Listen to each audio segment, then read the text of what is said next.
Hello everybody, welcome back to Solo Fighter Challenge. I'm your host, Solo Fighter Challenge, and today we're going to be doing some Solo Fighter Challenge. It's not really a challenge, it's like a... I don't know why I'm saying challenge. Received. Challenge is the wrong word. It's not really hard. It's more like guided playthrough. I use the word challenge, but it's not meant to be a challenge. It's just guided playthrough on how to do it, because it's more tedious and time-consuming to play by yourself than it is to play with other people. But for those people who play at odd hours, or they, because maybe you work nights and then you only play at 7 in the morning, or... maybe you're a European, you can't find other people to play with, so I'm going to teach you how to do it. Yesterday, I got one of these dealies, not Topaz and Melee Power, so I'm going to shove it into my goggles that I just got to give me true seeing, that I crafted. Then we're all set. Actually, can I upload the last video? Solo Fighter Challenge? Finally! Oh, baby, it's done. Publish. Oh, I've had a video that I've wanted to publish all day, and for some reason YouTube has been eating it for 6 hours and not letting me do anything with it. Newest episode. Solo guided playthrough. Having the patience for it is a challenge, maybe. But anyways, now that we're done that, now I can continue on with my adventures and figure out what quests I want to do. So when you're in Epics, early Epics, and you don't know what adventure you want to go on, the easiest way to do that is to just sort, like so. And then once you've sorted it, then take a look through the list and figure out which quests you want to do. So if I scroll down this list, I can see in the 21s, I've got the... the Lords of Dust Chain, the beginning of the Evening Star quests, which are both pretty good, Spies in the House, which is also pretty good. So I think I'm going to do some of those. Those all sound great. There's also the Vault of Night quest chain as well, because you have Jungle of Kyber, as well as, not Vault of Night, Haywire Foundry. Haywire Foundry, I'm going to wait a little bit on, just because I'm kind of nervous about one effect. There are monsters that cast Autosphere of Dancing. Actually, am I worried about Autosphere of Dancing? Actually, I don't think I'm worried about that. I think I'm good. Anyway, do I have my hireling? I do. Oh, I'm going to go do it then. Spies walkthrough? Yeah. Sure, the Spies walkthrough is going to be easy. Shout? I don't care about Shout. I've got 6 uses of Second Wind and a lot of time to kill. Jungle is massive? What do you mean jungle is massive? Jungle of Kyber? Yeah, I did that one yesterday. So I've got the Solo Fighter play guide on how to do that. If you don't know how to do it, you'll be able to see how to do that. Oh, and I forgot to put up the thing. Good call. Fortunately, none of the stuff that is incorrectly labeled is actually showing up on the video, which is fun. I can kind of do this at the same time. Solo Fighter. As I said before, this character is a two-handed fighter.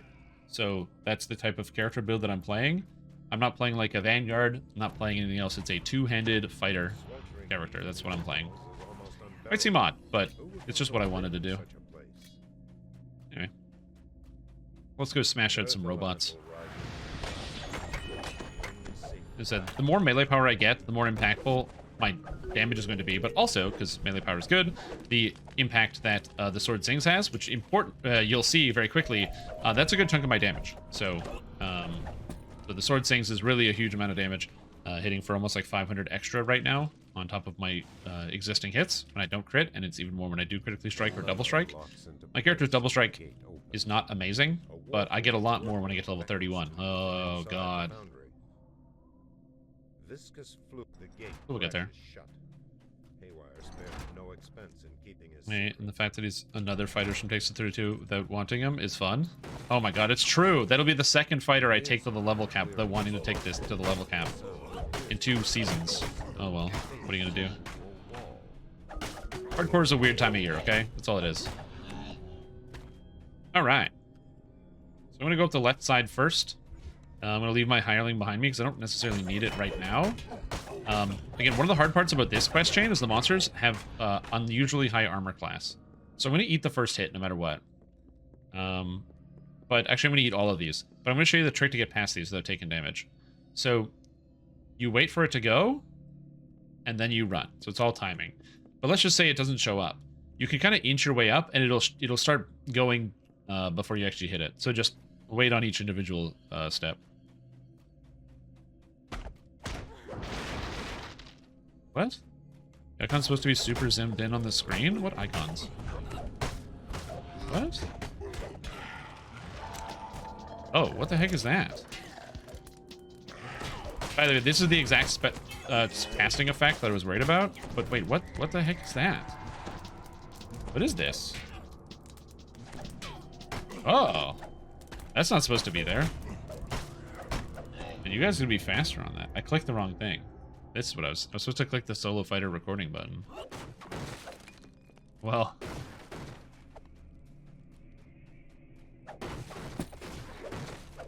The upside is that there's no downside to what happened. So the upside is that there's no downside. Yes, there we go. Perfect way to describe what happened.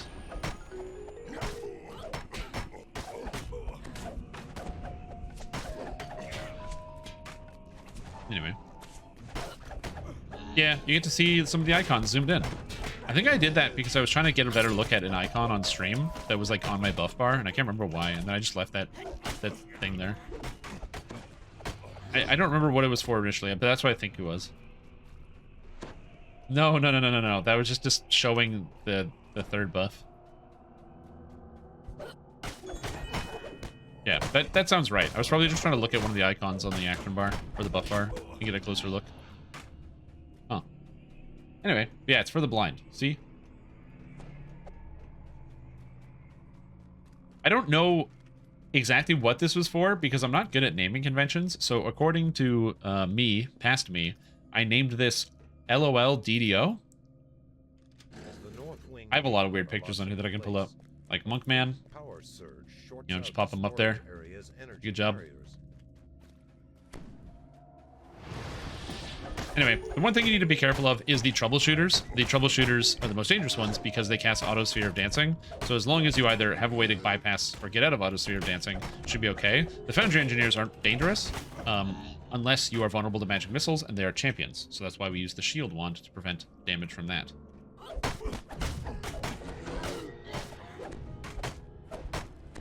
And why I'm going to be doing it again, because I need more Shield Wand. I don't know why my hireling is running all the way over here, but you know what? It is what it is. Sometimes they do that.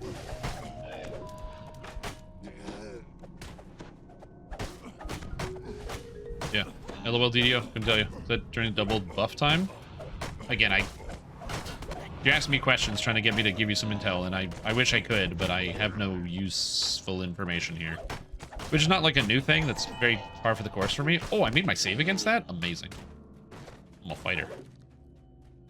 Another reason why it might be weird that I'm using the mantle for Feitzinger, it's just because it gives me a bunch of temporary hit points, and my character, without having the best way to heal, really saves me in a lot of situations where I would otherwise be in trouble. Okay, so if you're playing solo, and assumably not in Hardcore League, one of the things you do want to do is open up this door here. It gives you access to the shrine. That way, if you die to any of the monsters that are in this area, you can always just pop your way through here. So that's important. So I need this. All right, so when you come back, there's an extra trap that shows up right here, right? So it's like a blade trap here. It doesn't always hit, but it's like, it's invisible. You don't see it, but a blade will swing past. You'll hear it. And then to get down, just dump into this corner. Important note that if all of the blade traps are up, they will hit you as you're going down. So if you didn't disable any of them, you might take a couple extra hits, especially if you have feather falling. If you don't have feather falling, you go way faster. So just keep that in mind. It can be kind of spooky.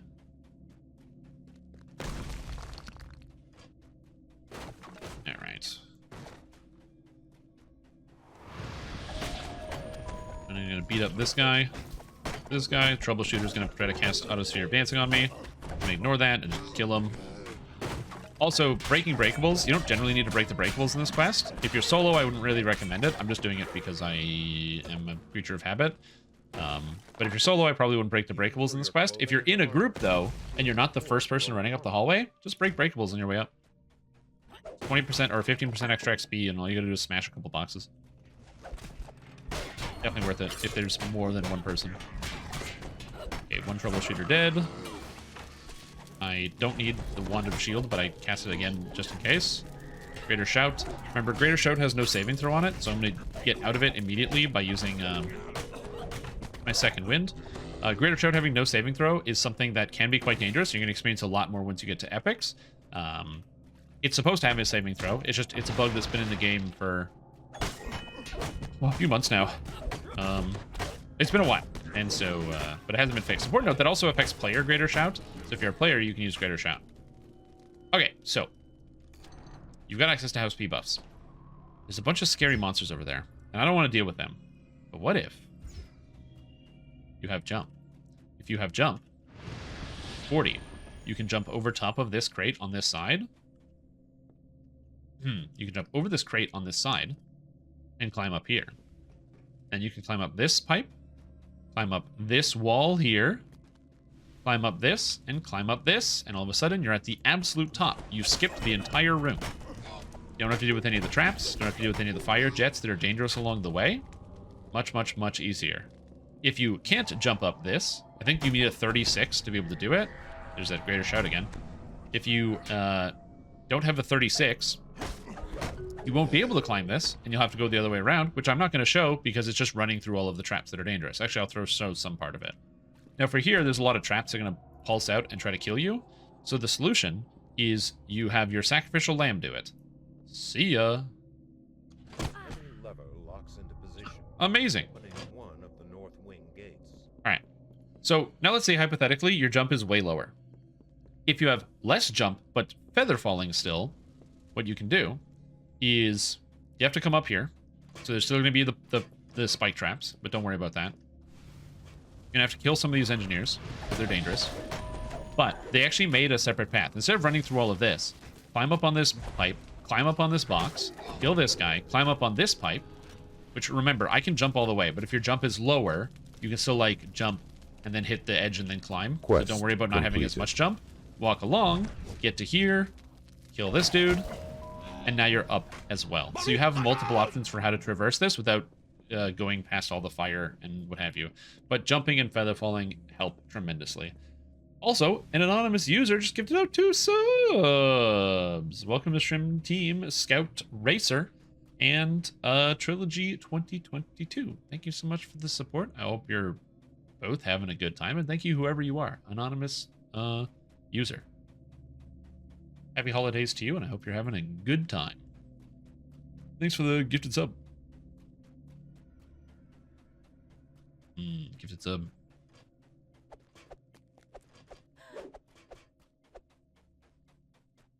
Yeah, and then on that, we're walking back down to start. Pull the hireling to me.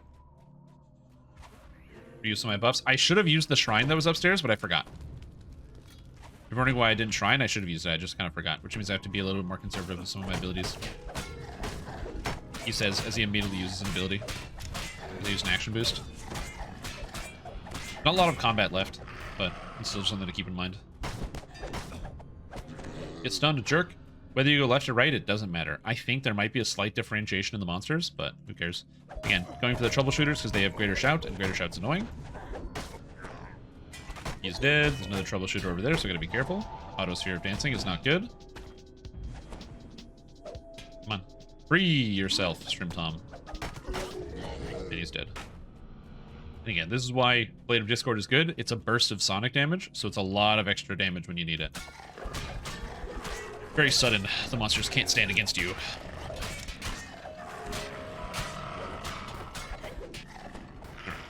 Now, another reason why I picked up the Ethereal Blade is because it's adamantine.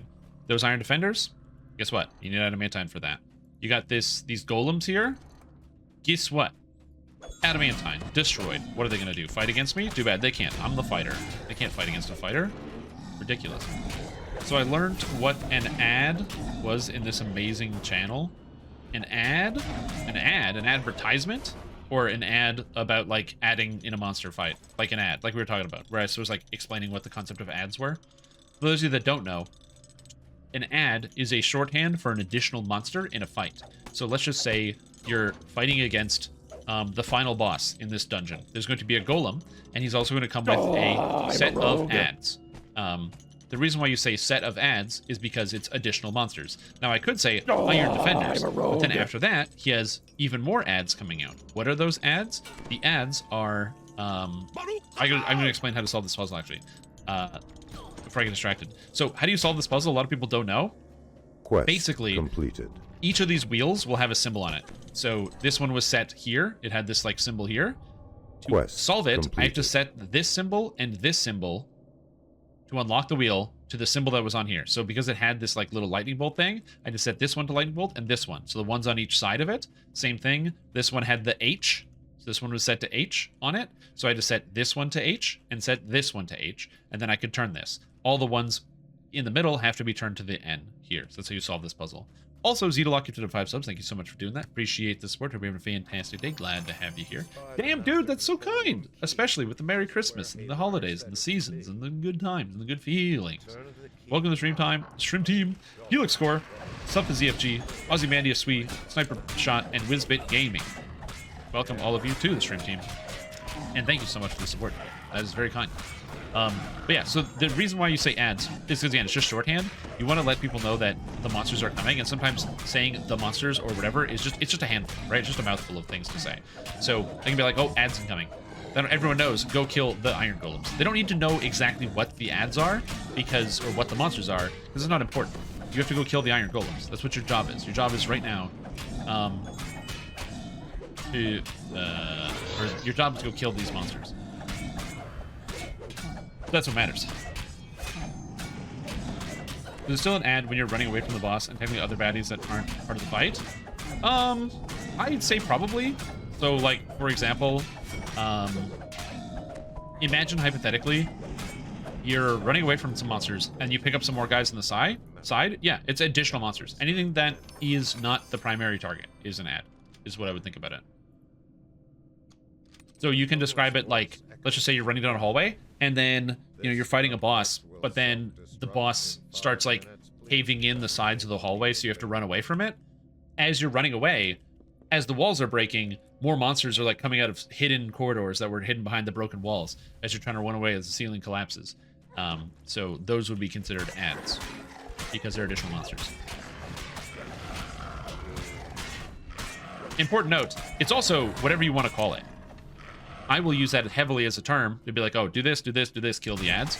I probably should have explained that way sooner in this like video series, because there's a good chance that somebody will watch it and be like, hear me say, oh, the boss will, this boss has this, this, and this, and then you fight some ads. And they go, what do you mean fight some ads? I don't get it.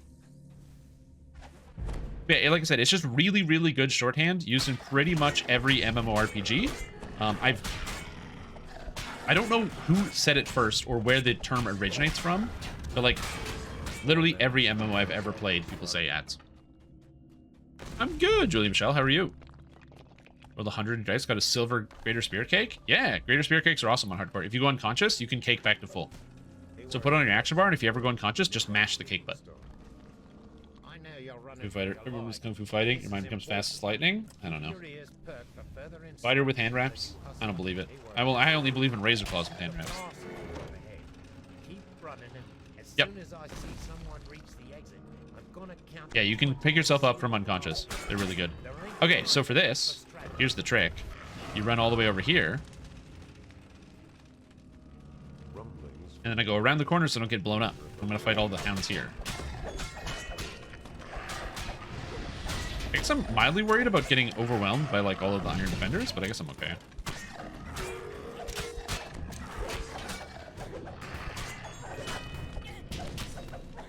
I was only worried about like the grease knocking me down, but I think I'm not worried about that. Pretend you wasn't being sarcastic. Oh, you were being sarcastic? Oh. No, they're really good. Especially because out of Isle of Dread, you can get augments just from the landscape, just from running around and killing rares. You can get augments that increase your unconsciousness range by like 30 or 40. So you have to go to like the -60 before you die, which gives you a huge window to pick yourself up. You feel powerful elemental energy course through your hands. Is it 65 in heroics? Wow. The epic version is like 320 or something. Yeah, so you can go down to -80 with ship buffs. Even better, you can go further than that by having like unconsciousness range in many different trees. I don't think Fighter has it. Human has it for sure. Also Die Hard, although I would never recommend taking that feat ever. Yeah, after the changes, is it still a good idea to take Swashbuckling style Rune Orb as Zombie Kai? Oh yeah, because the orbs are good. Like, you want to use an orb no matter what. Right? Like, consider that orbs are strong. Like, Stage and Wrath is an item in the video game, and it's really good, and you want to use it.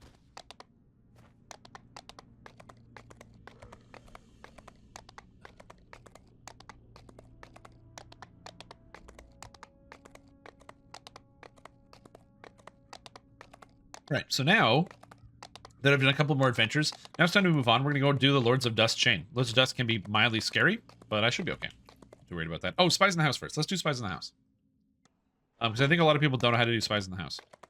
Important note, you want a jumping effect. If you're in Epics, go get House P buffs so you have jump. If you're in Heroics, it's a level 8 quest. Go get House P buffs so you have jump. Come on, guys. This is not hard. This is not rocket science. Okay, this is not brain surgery. This is DDO. Go get your House P buffs.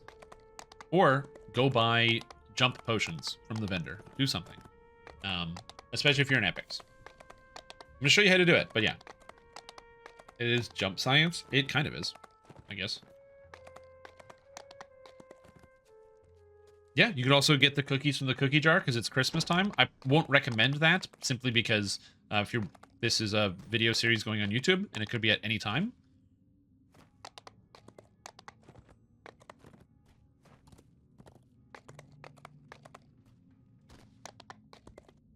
All right. So Spies in the House can be dangerous. I'll show you how to avoid all the dangerous stuff. Also, you really want elemental resistances for this place. Also, you really want Death Ward for this place. Especially in Epics. I am going to have to show you how to do this without freedom of movement. Oh, God. Okay. Oh, I forgot about that. The fact that I don't have freedom of movement. Oh, man. Okay. This is going to be very annoying. There's one annoying part in this whole quest. Okay, kill these bad guys. Methods here. In the Epic version, there's also a water elemental. In Heroics, this water elemental is not here. I actually didn't know that for the longest time because I only ever did this in Epics. And then I learned that later that that was not the case. Buy higher with freedom of movement. I don't think there... Is there a hireling that has freedom of movement? I don't think so. Ask if you can make it before the oil comes out. Yeah, but I'm a fighter. Okay, so. Swim against the bottom. Why? Because there are spikes. If you go up, or there's sonic traps. So always swim against the bottom and kind of hug this right side here, and you're going to make it out safe. That's the easiest way to get out of the water here. Now, if you... let's just say you don't have any jump and you refused my advice to go get jump potions, which makes this really easy. You have to pull all of these valves that are here, so this valve and all the other valves through this entire place to open up some air jets. Or go get the jump spell. And you have to run through traps. I'm going to give you the go get jump. If you want to solo this quest and you don't know how to do it, and you are watching this video right now and you don't want to go get jump, I can't help you. Yeah, you can do it the other way, but it's so much safer and faster and easier to just go get jump. Go get jump.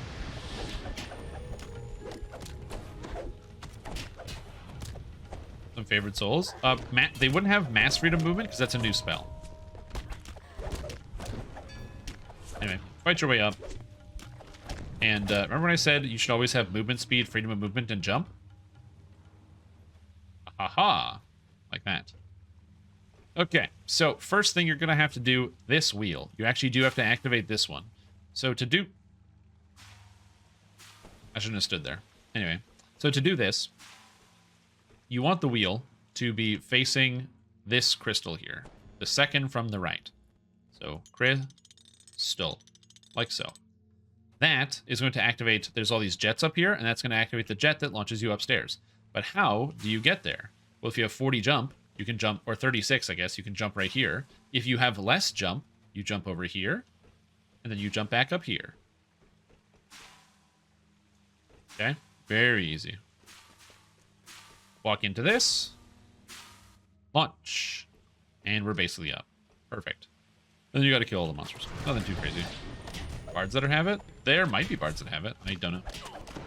Either way, I'm not gonna investigate. But I'm gonna show you how to get through without freedom of movement. I love the little jingles that character makes because of Fate Singer. How about how high you can jump? Well, yeah, because controlling player movement is really important in MMORPGs. It's one of the reasons why most MMORPGs are like fake three-dimensional, as in they're actually just two-dimensional. But the dungeon might go upwards or downwards, but you could basically just line it out into a hallway and it wouldn't make a difference. Whereas DDO, you can't do that. All right, now you have the jump. So usually you're supposed to pull this valve and it launches you over there. But if you already have jump, because you listen to what I said, you can just jump up here and you have to deal with the air jet possibly bouncing you off the edge. Then we go up here. That's it. Killed all the monsters. We can rescue Hylas Earsimen, which is a name. Or no, Ploraximus. Hylas Earsimen is a hireling. Why did I remember that name? Anyway, once you pull that, the door is open. Okay, so this is the trap part. This is usually how you would get this done. You would have a rogue disable a trap here, which is all these lightning traps are going to appear. Then the rogue creeps up, and right here is the oil trap box. You have to creep up to here and disable the oil trap. I can't do either of those. So I'm going to be going up to the left and basically jumping, trying to dodge this, and jumping into this pipe and going around the pipe. You just want to get around the pipe. You hear someone like so, around the pipe. The reason is because there's also, not just oil, there's also an air jet that launches you backwards.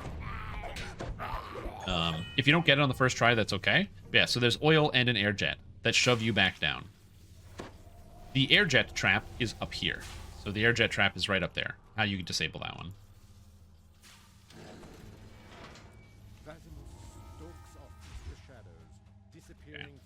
Anyway, this is also an air jet trap, so just jump over top of it so you don't get launched back down there, because you really don't want to go down there, because down there sucks, as you can see. Alright, anyways.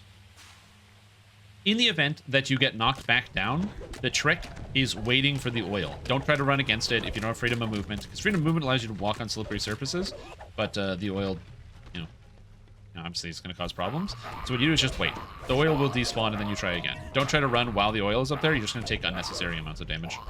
It's something you can't really solve. Okay, I'm going to get rid of this disorientation by using a heal. Now there's a lot of traps going up here. You can disable them with boxes down here at the bottom. So one down there and one down there. Sadly, I can't do that. So.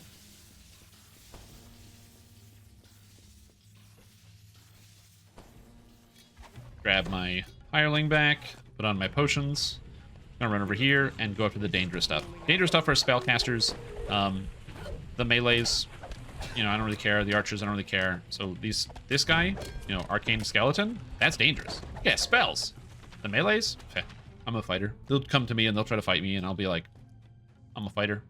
They can't do anything. This person, you can talk to them through the bars and free them. You don't have to open the gate. A lot of people think you have to open the gate. You don't. There's also an extra treasure chest here, which is nice. I don't need platinum anymore, but I am going to loot it. Because I can. And if I just over the midnight sun where the hot springs flow.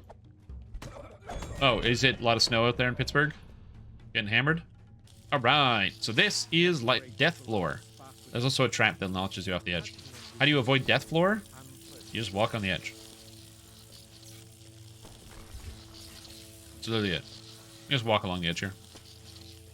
The damage that the floor does is a fortitude save, not a reflex save. Because it's touching it, so it's shocking you. So that's why it's a fortitude save. So if you're playing this as like a rogue and you're like, oh, I have evasion, I can just walk through the trap floor. Nope, that's not how that works. You definitely can't do that, and I don't want to encourage people to do that. Also, these guys hit really hard, apparently. Fortunately, my hireling is very helpful. Thank you, Celis. Good job. Much snow and much wind. Ah, good to know.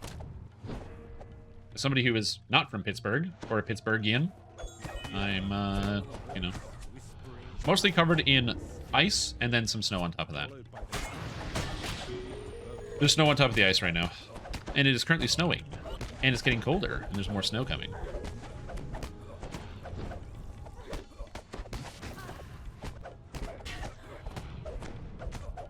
Anyway, unfortunately, Rowan Watson is kind of annoying. I'm sitting on the outside of the cloud, so I don't have to deal with concealment. Because even though he's inside, it's actually a debuff on you, the concealment where you miss. Kind of funny.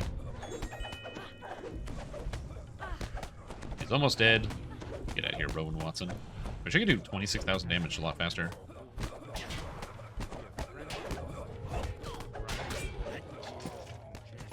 My single target could stand to be higher. We'll get there. It's just going to take some time. You're running east of Pittsburgh? Yep. That crazy storm, man. It's huge. 11-9 hireling has freedom of movement. Well, there you go. I'm still going to bring my regular hireling because it's got a lot of defensive or, like, you know, buff spells and offensive things. Anyway, I'm gonna ignore those archers over there because I can't be bothered. But if you want to kill them, you can obviously go walk over there and beat them up. But yeah, I can't be bothered. I will be using a shrine, not one that everybody knows about, and I'll show you what that is in just a minute. Okay, man. Big storms. Big storms all over. Some places it's like -40, or which is the same in Canadian and Freedom, so I don't need to translate it. You know, and like over in Dakota and in the in like Saskatchewan and stuff, right down. All right, so once you pull all these valves, you can go upstairs. But first, if I climb up this ladder here, it's actually just a shrine, chilling. Nice. Just gonna use the shrine real quick. I need to get my stuff back.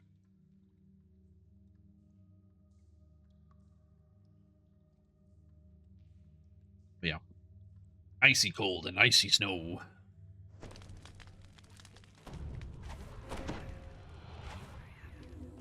All right. So we pull all these, and then we go upstairs. Almost done this whole quest. Important note that if you're a spellcaster or in a group, this quest goes a lot faster because people start splitting up and going every different direction, which makes it a lot easier. Obviously, because I'm by myself, it's taking a little bit extra time. It is what it is. We rescue Kalon, and we are done. So, before I've even completed the quest, I've already earned like an extra like 25,000, 26,000 XP from optionals. Not too bad. They actually nerfed the optionals in this quest because they gave way more XP before, and people would come in and just spam the optionals. Anyway, take this up here. It doesn't always take you up because these air jets are useless, as you can see by my solo pit run, so keep that in mind. Alright, now the fire elementals are annoying. You have to kill all the elementals in this room, but the most annoying one is the air elemental. This one you need to get down as fast as you can because it's going to knock you into the lightning floor, which obviously is dangerous. That is a reflex save. What? Or did it just say reflex save? I don't know.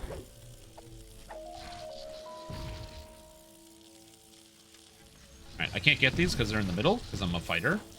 The reason why I'm coming down here, specifically, is because of these jets. These jets deal cold damage when they hit you, so you want to avoid them as best as you can. And so to do so, I'm going to use the edges here, so I don't have to worry about those jets. I'm going to beat this guy up. And I'm going to beat this guy up because he came close to the edge. Sucker. Alright. Now this air jet is also annoying. Again, how do you use this? The right side. Target it, jump and use, and then we get out. Now, what you can do is go over here and try to jump and dodge all of these pipes. Or, if you're like me, and you know you have the hit points to just eat it, just go down. The benefit is you don't have to deal with any of the frustration of trying to like, get around. Where it like launches you some random direction, you get really agitated. Instead, we just eat it. Problem solved. Then again, same thing. Got to run across this lightning floor. There's no way to avoid this lightning floor. Now, this area here is incredibly dangerous. You just noticed a monster died. That's because these jets here, these like cold jets, are no joke. Super duper dangerous. Be really careful. Also, I'm being shot by monsters upstairs, so I'm going to ignore these methods. Even though they're polar raying me right now, that's a polar ray right there. Polar ray, no save on any of those. I need to get out of here because I need to start killing these elementals. And I want to get away from the methods who are polar raying you. You really need either cold absorption or just elemental damage reduction, because if I didn't have the magic resistance rating that I had right now, I'd probably be taking closer to 800 there. So the fact that I have a lot of health is very helpful. As you can see, even early epics on Hardcore League can be quite dangerous. On the regular servers, if you die, you can always just pull your hireling up. Or if I died there, I could climb up the ladder and run to the shrine that's over here. But yeah, you got to keep that in mind. So those ice methods will cast Polar Ray, which is a high damage, no save spell. Even open here today? DoorDash isn't running? Yeah, makes sense. Yep, now. Really like some advice? Nice. Did you message me in Discord? Or, like, in the Discord? I didn't see if you posted it. I didn't look. I just checked the Barbarian section, and I didn't see you post anything there. I was waiting for you to post something in the Barbarian section. Because you said you were going to post your build there and ask for advice.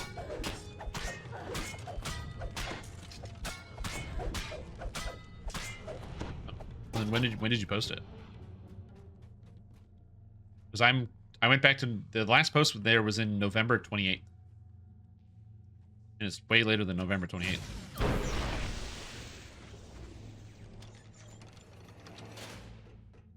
Yo, what's up, Chaotic D&D? And where are you?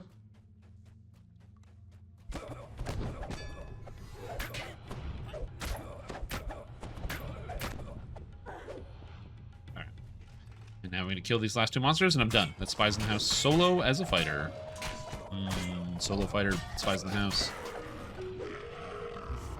Half day at work? Half day at work. Nice.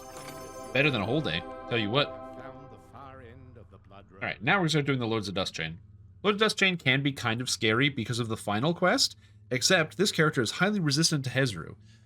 I might do the final quest on hard, though, just because I'm kind of scared of the Spinner of Shadows, so we'll see her.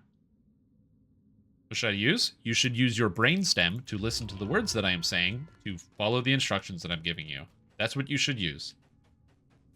We've had this conversation on 3 different days. I've told you what to do, and you're not doing it. I can't help you. I need you to... You said, I have a gear set. I need some advice. I'm posting in the thing. I told you to do that. You haven't done it. So you have those options. I'm like, I want to help you. You're not listening. You're not doing what I ask. So I don't know what you want me to do at this point. It's been 3 days. Like, I want $1 million. And if I just go around asking people to give me $1 million and they said, hey, do this thing, I'd probably start doing that thing. It's like they said yes.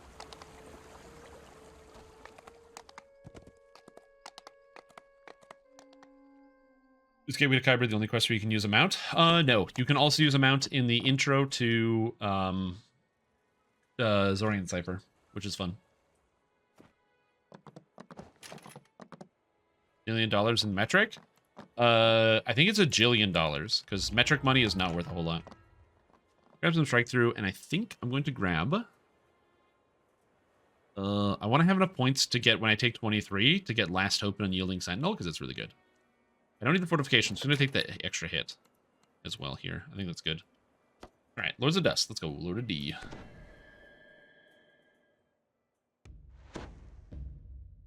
Like, if you're confused about what I mean when I say join the Discord channel and post in there, or send me the link to your build, then I get that. But, you know. You have done none of these things, so I can't help you. An irritated scowl on his face. If that's, and you haven't asked for help about that, you just keep asking me for the same thing.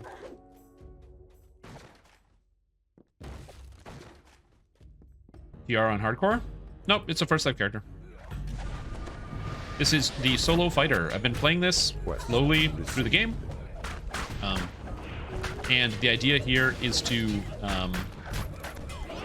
just show how to get through the game by yourself. It's like a solo build. Busy throwing my headphones across the sanctum vaults instead of my poisonous concoctions. What is a Discord, and can you help me with my gear info while you are at it?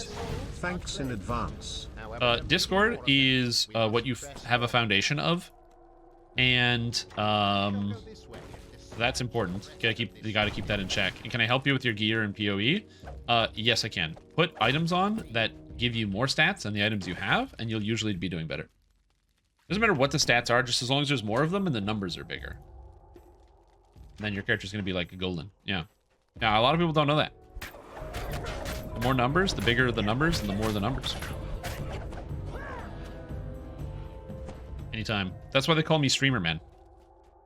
Or somebody does. I don't know.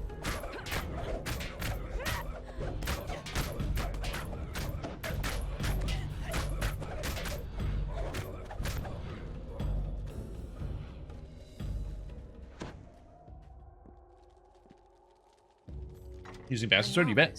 Sorry, I got distracted. I was thinking of the thing. But yeah, this is a solo character build, so I'm running through the entire game by myself, explaining details about how I'm going to get through individual adventures and sections for people that solo pretty regularly. Because there's a lot of people that don't always have the ability to play with others because they play at odd time zones, or they just don't like other human beings. Or, you know, they don't have any friends yet. Or they have had bad experiences playing with other people, and they just don't want to try relying on other people. They want to know how to do things by themselves. Or maybe they only have 20 minutes to play and they don't want to make a whole group. There's a ton of reasons to play solo, and so I'm trying to give some advice as to what to do depending on the circumstance to get through things. What's the DPS build? 892,261. A lot of damage per second, dude. Alright, so how do you get through this trap?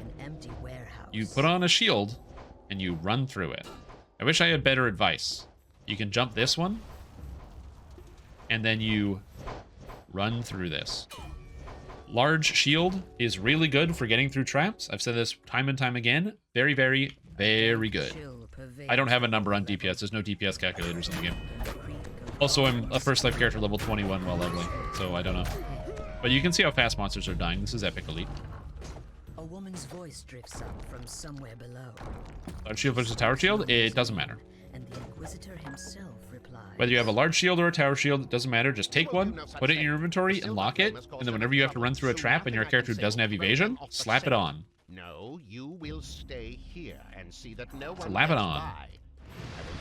Docent. I'm currently using this one. It's called +5 Defensive Magecraft Docent of Combat Mastery 3. I found it. Actually, I think I bought it on the auction house. Is the +4 level applied to normal difficulty?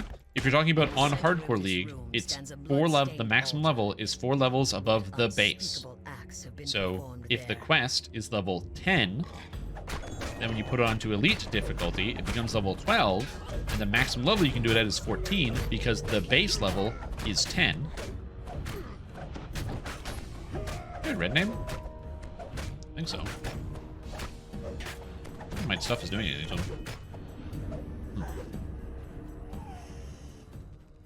Got him. Yo, anytime. Now locking quests out? Yep. Yep, you gotta be like a little careful about that when you're doing quests on hardcore. 4 levels total. And so that's why you kind of either want to make a plan, or even better, if you don't want to make a plan, join a group. Just find somebody else's group who's like leveling, and then just follow them around, because they clearly have a plan and an idea. A lot of people do that. Well, Storm knocked out your power. Please entertain your 3-year-old. You got it. What are 3-year-olds like? Funny jokes? I don't know. What do kids like? Entertainment? Ha ha ha ha. Entertainment. I'm having fun, and so should your kids. I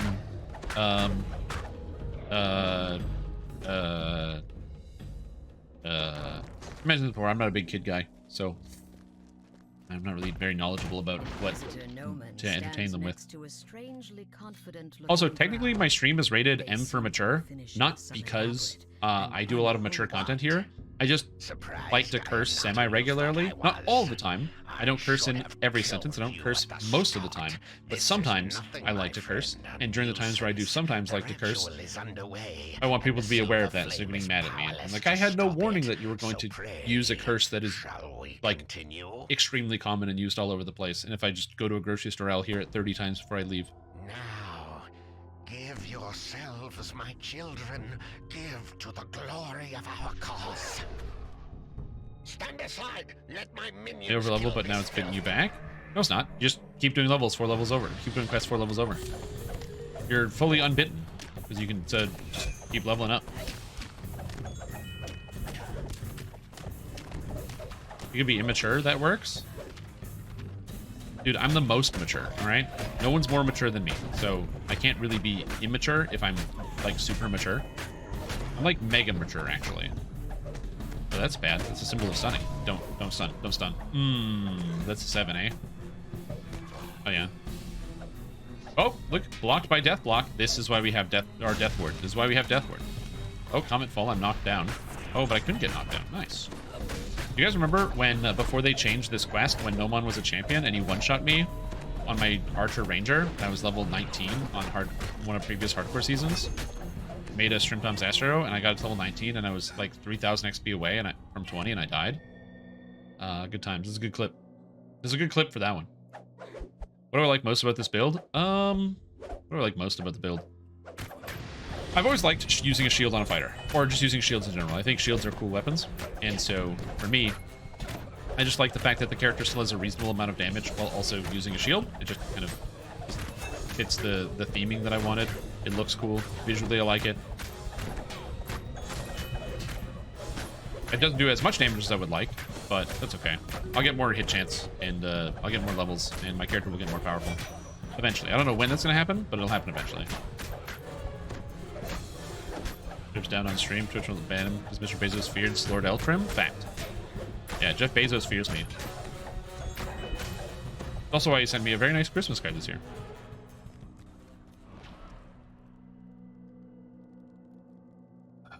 We should have drank their anti-curse pots to begin with. Probably. Is that the death? That's not the one. I don't actually know where it is. I have no clue. What I should probably do is make like a document where I describe all of the deaths. So like it's just a Google sheet or whatever, or a Google Doc that's just a chart with each season, the deaths and what they are. It honestly wouldn't take me that long to do, and I could probably do it on stream. Then I have to do it right now. I don't want to do it right now, so probably not going to do it now. Just, you know, being real and all. I don't think this quest is dangerous. The Hezru at the end is mildly dangerous, but I think everything else is going to be fine. I'm immune to the drought poison, which is good, so I can't be paralyzed by it. I'm only worried about Spinner of Shadows, so I'm going to do that one on hard, I think. The realm of Kyber. A magical barrier built by the silver flame grows on the path ahead. Weapons and rosé wine to appease Dark Lord Eltrim. Yeah, I could go for some rosé right now, actually. That'd be nice. Important note, in about 2 hours or so, we're going to be changing up this schedule. Because it's Christmas time, we're going to be doing a Christmas movie watch-along for those that are interested. So we'll be watching a Christmas movie tonight, which should be fun. And for those that are just, you know, interested in that. If you hate Christmas, I mean, you can still watch along. We're going to be watching one of those garbage Hallmark Christmas movies and having a few hot cocos with some Baileys. So the reason why I come over here and I pull these levers is because it opens a secret door. I can't do anything with that room, but what it does do is it gives me 2,800 experience. Oh yeah. I do it out of habit every time.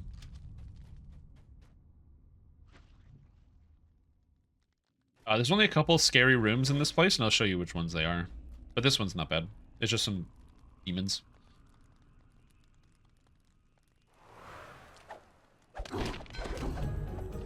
Just be prepared to deal with demons. You know, you got your Rakshasa, you got your Hellhounds, all that nonsense. It'll be okay. Anything with the priestess is spoopy? Yeah, pretty much.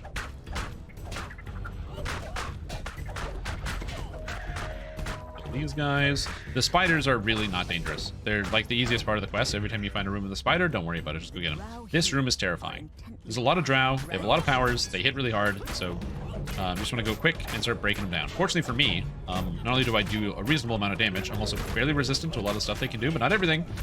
Oh, man. And that's why Second Wind is good. Usually, if you're playing in a group, you can just AoE these down, but I'm by myself, so... That was spooky. Going out 800 health in like 4 seconds. Yeah. I also ripped my only golden oil on that map, so I can't even give you a golden oil right now. I'm very sorry.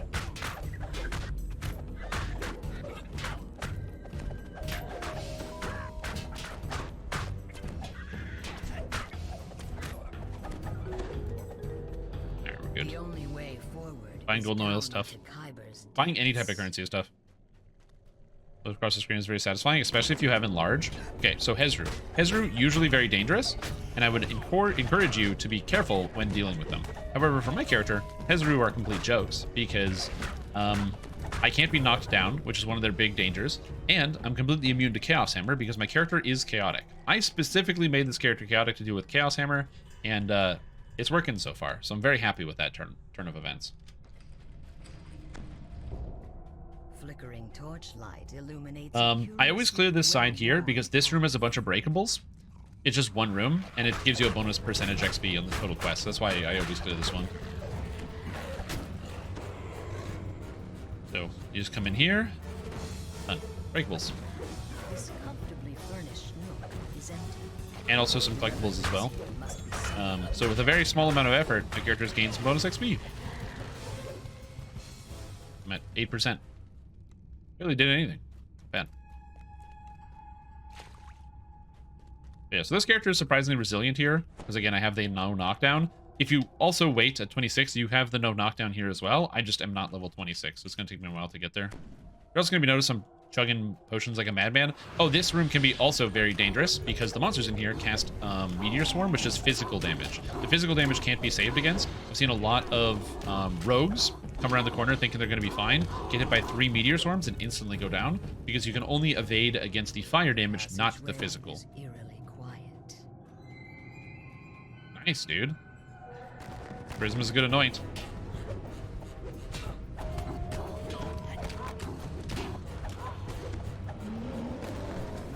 Yeah.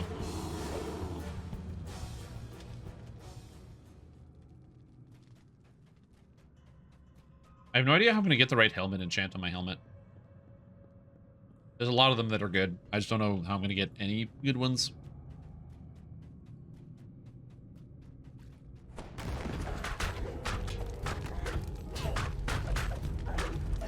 And stun everybody. And kill them. We're all set. Oh, except that guy was a D's Battle Lord, so he was immune to stuns. Also, Dos Vida just died. R.I.P. Dos Vida. A lot of scary stuff going on right now.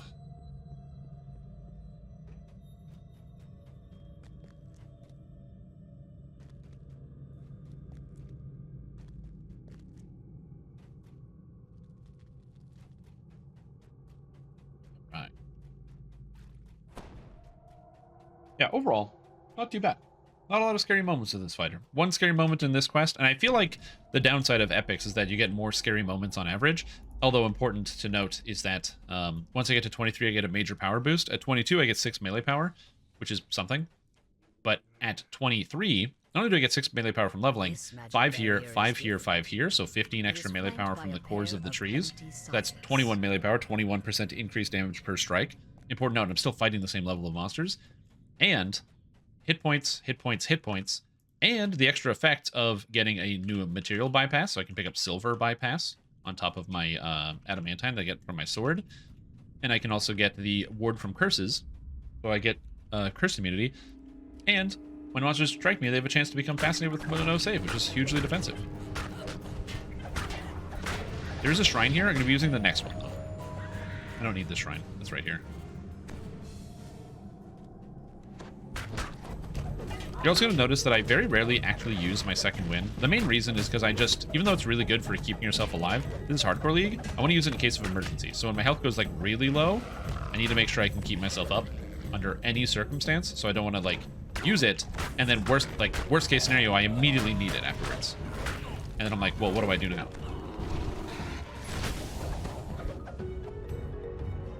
I might just keep going up Fate Singer. The heat grows more I oppressive haven't decided. as the path drops deeper into the heart of Khyber.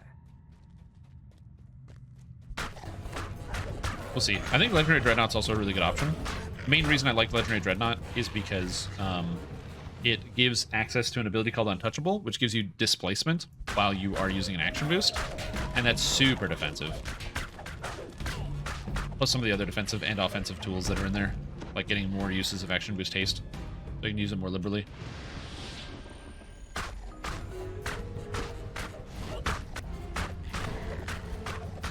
Alright, good. Stun. Get your Flame Fang. Again, important note, every single time I critically strike with this ability, the Sword Sings, I automatically get a stun, which is really nice, because I crit all the time. Like, I just stunned him. And I use out of the stun, now I stun him again. He breaks out of the stun, now I hit him. I didn't crit this time, so I didn't get stunned. And I can use my Shield Bash. He made a save somehow. Oh, actually my Shield Bash didn't go off, and he's dead. Fang is vanished in a burst of heat and fire, snarling. So you can kind of count stuns on this character as well. Be like, Sword Sings, stun, then get the 3-second stun on Blade of Discord, because it does 1 second per Chord of Fate, and you get a Chord of Fate every time you use Sword Sings. The reason why I was thinking about it is because there's an ability up here that makes it so it lasts 6 seconds on a stun, which is the same as Dire Charge, though, so I think I'm going to swap out. What sword do I have? This sword here, this sword that I'm using, this is the Epic Ethereal Bastard Sword. You get it from Keep on the Borderlands by turning in an Ethereal Ingot, which you can get by just running around in the Adventure Zone, looting chests, and having a grand time.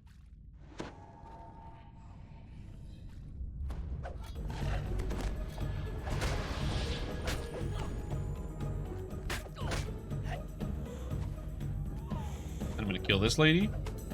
Wait for her to become, you know, fightable. And we should be good. Oh, no. I think if they're stunned, they don't fall. No, they're just up there. They're dead. All right, now this shrine I'm going to be using. That is the Tomming. Oh, not too bad. I'm doing pretty good. I'm having a good day today.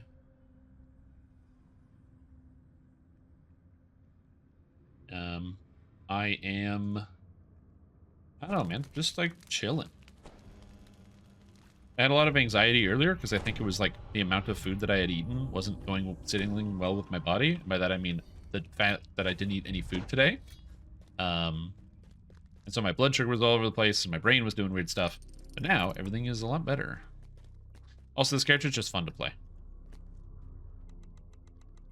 Did you capture random Path of Exile ideas? Yeah, I have no idea. I need to re-roll my character. Not re-roll, but I need a new higher DPS character for doing higher level bosses because I hit the cap on what my build can do. And so I just don't... Okay. Just don't know what to do.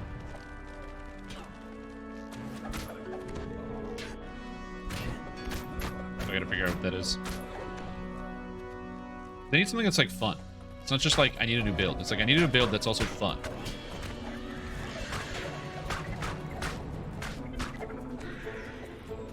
Idea of cosplay Sauron? Well, you need the cosmetics for that one, though. You might have to spend a little bit of that cashola, you know what I'm saying?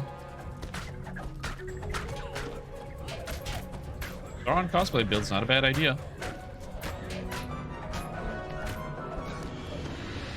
I mean, you know, he's a huge bad guy, but you could make the argument that our characters in Path of Exile are also bad guys. Mace can't be a bad build. There actually is a very Sauron-looking mace. I already have one, actually. I can't remember the name of it, but there's a big, like, two-handed mace that looks like the one from the movie.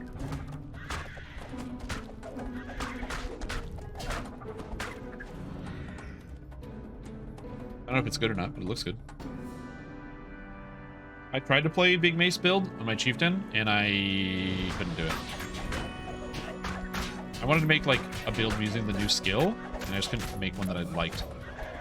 It takes so much damage. This is another reason why I'm constantly chugging potions, to make sure I always have the effect for oils of serious, or not the extra healing amp from liquid courage. It's important to note that my character is not the most defensive, but because I have so much hits or so many hit points, I have a lot of time I can use. You know, it takes a while for my character to end up actually getting killed by anything, so I have a big time delay.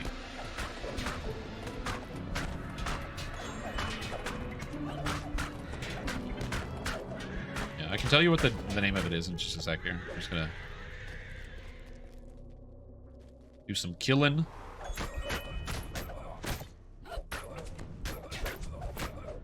Here we go.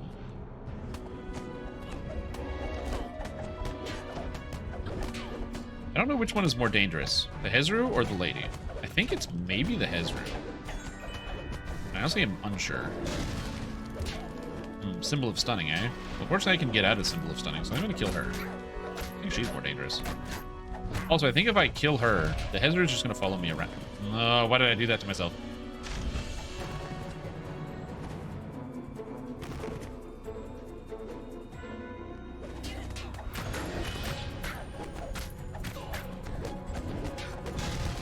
Okay, the Symbol of Stunning is gone now, so I can actually go over here and not worry about getting stunned. I said, my single target damage is lacking. It's something I'm missing, which is funny because that's usually where melee excels the most.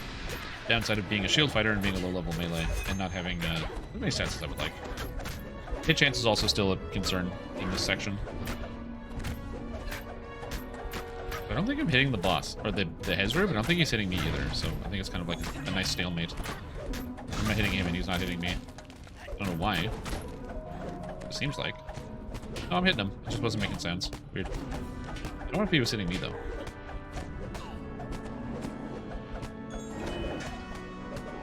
Get out of here.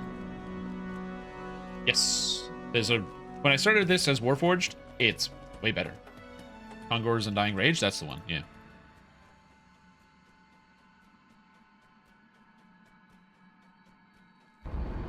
Boom. And that's a level up, baby. Is negative level and negative damage. Wow. It's funny because I'm immune to both. Because I have Death Ward. Because I farmed out this item. Death Ward. Sam, do you know why DD sometimes has loading screen and sometimes doesn't? No. So, my answer to that question the best way I can describe it is that loading screens only exist. The reason why I recalled this because I want to level up. You can get spinner shadows from this guy. Loading screens only exist in the game insofar as they hide you from seeing what hide what happens before, like, to your character and movement. Like, basically, when the loading screen comes up, it's just unloading everything and reloading you into a new area. That's all it is. That's all that's happening. It's just, it looks ugly. As you can see, stuff still slowly load in here, like these characters and now all this guy's movement. So, if there were no loading screens, you'd just be able to watch it. And I think that's pretty much it. Just sometimes there's not enough to load, so the game doesn't feel it's necessary to put up a loading screen. All right, and now I can take perfect two-handed fighting, which is good, because this gives me more hit points and more strike through and more damage per hit and melee power. Pretty good, man. Pretty good. I'll take it. All right, my hireling is still good, so I think it's time to do Spinner of Shadows. Before I do that, though, I got to use the bathroom. All right, I'm good. Ready to go. But something I will say I do like is that Servants of the Overlord. Didn't I finish that one? Handed it in, too. Okay, that makes sense. It's like, come on, let me in. Do I do Elite Spinner of Shadows and give myself a really high chance of death? What's going to kill me in Elite Spinner of Shadows?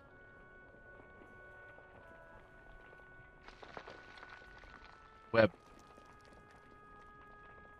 I can't be tripped. It's web. I can't get out of the web. I don't think Spinner's Poison would kill me, but it's web. I'm doing this on hard. I was gonna do an elite, but I'm just web. Web would get me. So the Spinner of Shadows has a very high DC on her web. I will always fail, and then I'll be stuck in it, and I can't really get out. Oh no, I'm immune to that. I'm talking about the spell web. And a company of drow are arguing over a pile of dragon shards. One that you get caught in web, and then your character can't move. Yeah. Oh my god, on epic hard, this quest is so easy. So there's your lesson. Is if you're ever not sure and you're worried about how difficult the quests are, don't be afraid to just do a quest on a slightly easier difficulty. That's okay. Don't worry about it. Spinner's Poison affect constructs? Yes, it's evil damage. Not actually poison damage. Oh my god. Oh my god. Dude. Oh, everything is dying. I actually will be able to get a greatsword or a bastard sword possibly out of this quest, because I am going to beat it. But yeah, you can also jump in and out of this to get the demonic presence. I jumped too late, but you can jump in and out and get it and leave it. At last I am free from that disgusting flame. You have finally done my bidding, vassals. I see that you have brought me the dragon shards that she needs. Though I also see Yasukai Try. Oh, interesting. The demon Overlord glares down at you with contempt. Interesting.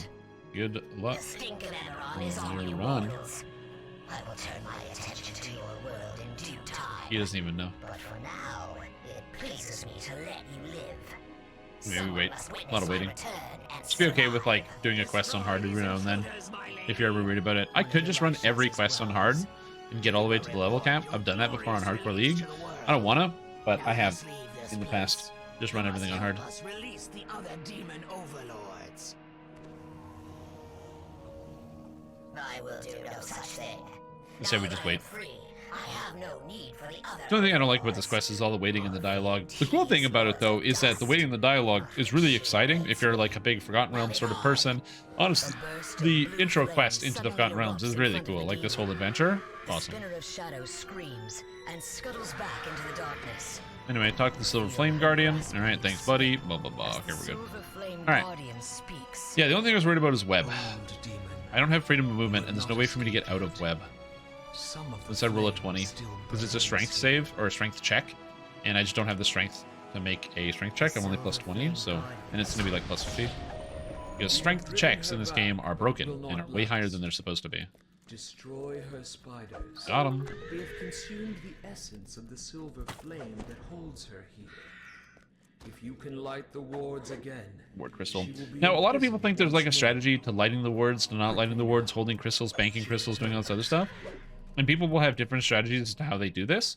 I run this every past life, at least once, sometimes twice.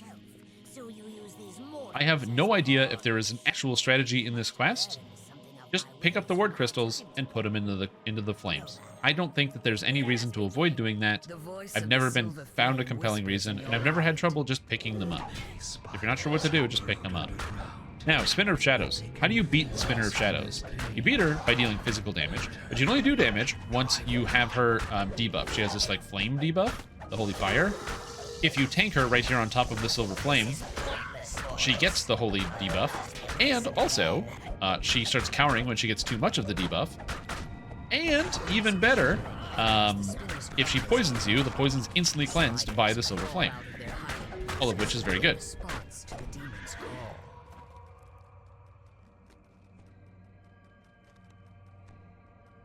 I can ignore her now.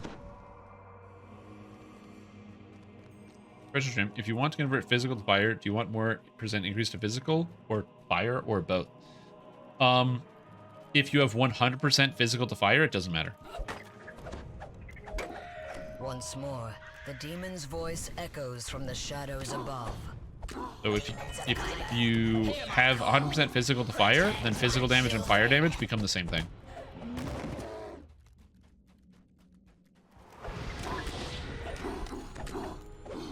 The only exception is if you have anything that specifically adds physical as extra elements. So as an example, my character has 100% physical to lightning. However, I also have an effect that gives me 5% of physical as fire damage. So things that give me increased to physical increase both my lightning and the fire damage that I deal, because they both scale off of physical. Can you go above 100%? No, you can't convert more than 100%. 100% is the most. You're wondering how I'm picking them up? As I said before, QE is the default. Q is select object, and E is use. I don't use QE. I use the default, which is backspace U. Not the default, like the classic control scheme. This here. Here. Yes, dispel magic. Yeah, true. Dispel magic can be quite annoying. I'm just going to run around and pick up all the ward crystals. Again, because I'm soloing, it takes a little bit longer because you have to walk all over the place, but it's not too bad if you're doing it as a group. You send one person to the left, you send one person to the right, and by golly, you've got everything done. A feeling of dread overwhelms you, as if darkness has entered your very soul. It just reminds me about how we did this on Reaper mode on the first time through. There's actually a clip. I think it's called like Sweaty Palms or something like that. It's an old clip from Hardcore 1 where we were in this room and I got down to like under 10 hit points with 3 Hezru on me and 2 of them are champs. Oh man, that was a good time.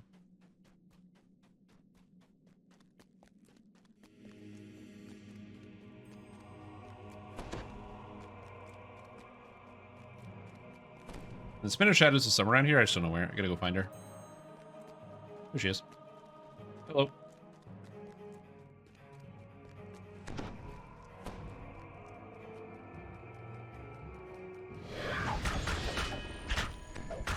And just keep mailing her. For whatever reason, anything that procs on weapon effects, so for example, like the opportunity attack, it doesn't actually work because it just doesn't against Spinner of Shadows. I'm not sure what the rule is for that. Maybe it's Infernal Strength. Feel the power of the Lords of Dust. Resistant to most magic.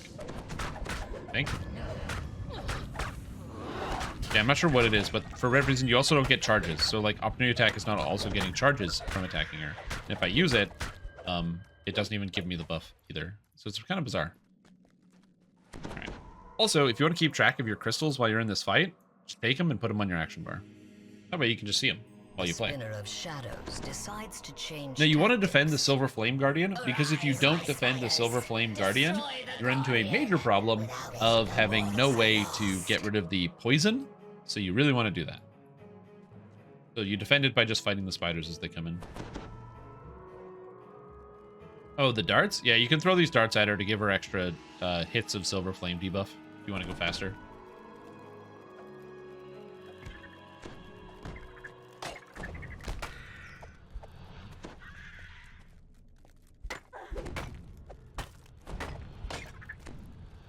Defend this.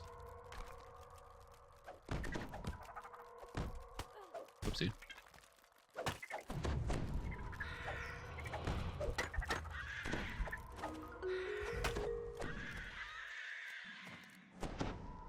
You know, we just chill. A lot of waiting. The heads were going to be spawning here at some point. Somebody wants an invite. I got you. A lot of waiting in this quest. Not the best. Next quest also is a lot of waiting. It's the reason why not everybody loves the Spinner of Shadows chain. Lord's Dust chain. The quest chains are cool in and of themselves, but there's just a lot of waiting. And dangerous monsters. And traps. Oh, so many traps. I don't think I'm worried about any of the other quests. I think it's pretty much just this one. I'm really terrified of web here. There's at least other places I can escape, but getting surrounded by Hezru and being pounded down while I'm webbed is not a good idea. I can break web using Second Wind. But there's only one shrine in the quest in case I need more. And if you get the Spinner of Shadows on you and you're solo, there's nothing you can do. You can't use the shrine. The swarm of spiders subsides. Alright. And So now I just go find crystals. So I need 20 more? 20 more. Gotta kill 20 more flame eaters. The demon chuckles in the shadows. An amusing You want to be killing these as fast as you can, because they only respawn when they're dead, Your so... allies dwindle. We end it now. Oh, apparently not. I thought they only respawn when they're dead, but there's just a pile of them here. Look at how many there are. Gonna give me all these ward crystals. Nope, I don't want that. Hey, Nope, stop Strim, taking the chest. did you ever watch the Moonwalker Michael Jackson movie? No. My favorite part is when he said it's he time and then he'd all over the place. Oh, I gotcha. It's one of them copy-pastes. Mmm, so full from all of that pasta. Thanks, Mario. Mmm. Spaghetti and meatballs. Anyway, I'm gonna ignore the Spinner of Shadows. Just kind of walk away. Oh, and she also dispelled my divine energy resistance. I hate that. Oh well. But I have not seen Michael Jackson's Moonwalker. It was before my time. Fortunately for me. I was a kid in the early 2000s. I make the claim to be a 90s kid if being 8 years old counts as being a having almost no memories counts.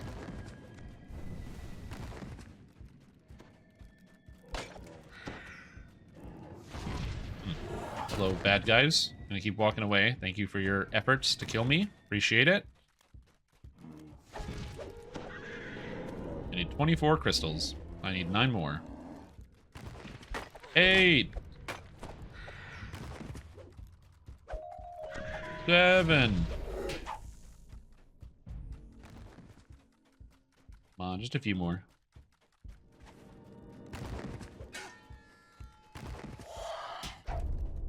6. 5. There's another round in here somewhere. 4. Almost there.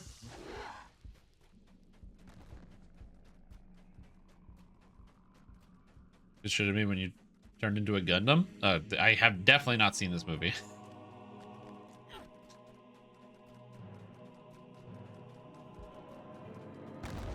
All right. 3.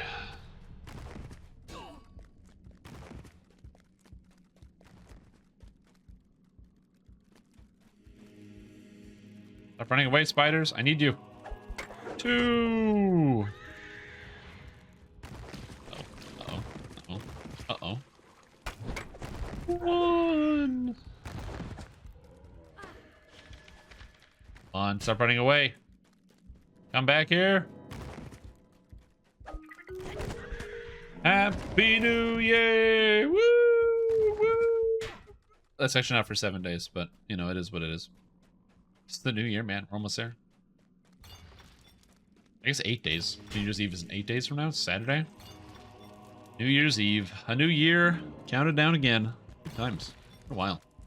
Since I have experienced a new year. The last ward ignites, and brilliant Looking light forward to fills the 2023. I think 2023 is going to be a good year for me. Maybe not for the entire universe and all the people that exist within it, but definitely for me, I think it could be pretty good. Once again, you are held in an irresistible. Anyway, the question of is the Kongor's Undying Rage Maul good? I don't Hey know. Strim, have you ever seen the porno about an Indian chef? My favorite part is when he said it's cumin time and then began cumin all over the place.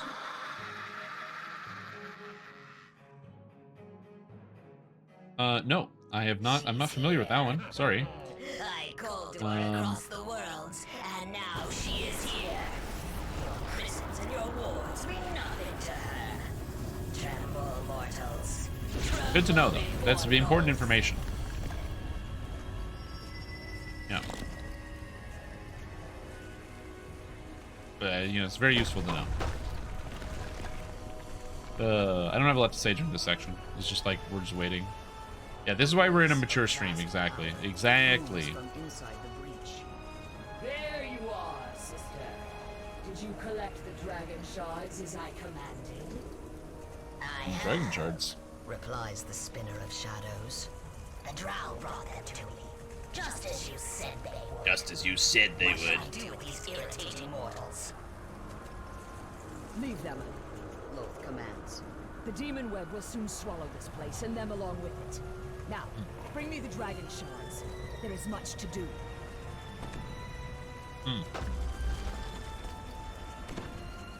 Come on, dude. Voice fades away. Hurry up.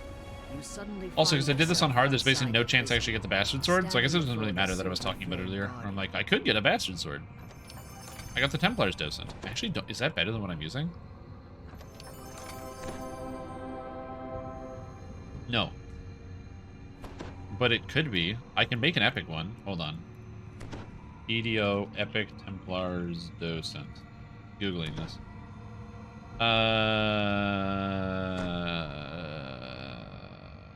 No, it's not better. But that's a great question. Glad I investigated that. Oh, to skip the visual there, because usually it screams in your face with a really loud thing, is you just press, for me, I press inventory once it loads up. Ooh, protection, fortification. I don't need protection, though. I do need the fortification, but I think I actually have, don't I have a better fortification docent? I feel like I was banking a docent. This one. Reinforced. Fortification, negative amp. Should have taken that other docent. Instead of ignoring it. Well, we're here now. Alright, time to do the final quest in the chain. And this one, gotta make sure that we're running this again on Elite. Not going to be too bad, so I'm not worried about it. We're going to have a little bit of extra hit chance here for attack and defend. So now I'm set up. So now I can take 1, 2, and 3, and I can bank all 3 points here for my next level. So I'm not going to be spending my next 3 points. I'm just going to be banking them, so I have the ability to level up right away. Click the enter key. You might be able to. I've never been able to, or I have never tried the enter key. Mountains of stone float in the air, tethered together by huge strands of webbing. Yet these are not barren rocks. You can see signs of life clinging to them.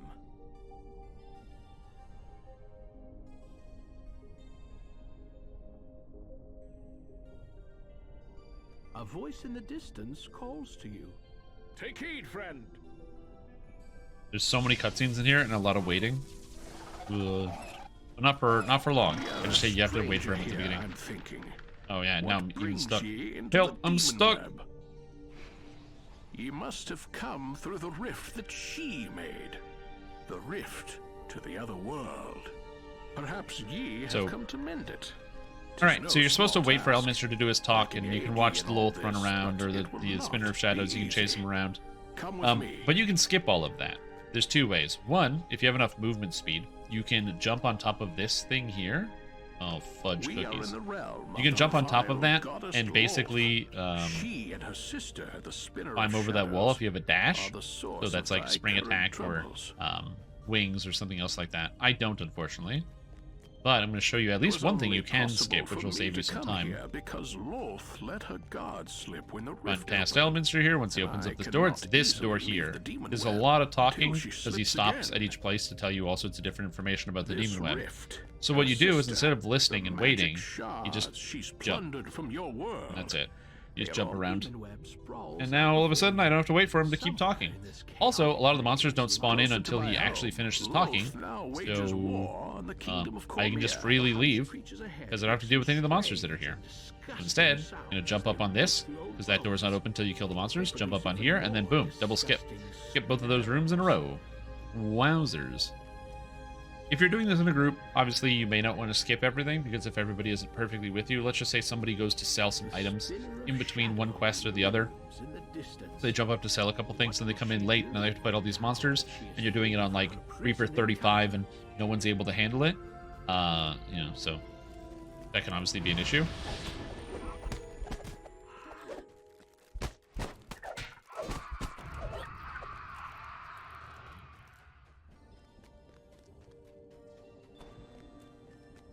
Yeah, you just want to kill stuff when you can. You also don't have to fight those. You only fight them when you walk over to them, which draws their aggro. Also, I have to remember that I am playing on elite mode and not hard. Brain. I am on elite and not hard difficulty, which means the monsters could kill me. I hope that they don't, but they could. But I hope they don't. But they always can. That's the important part. Yeah, I will slowly, like, eclipse death at some point by just being too tanky. Like I said, I think I might do either a sorcerer or a bard or something after this, to show how to do it on a caster.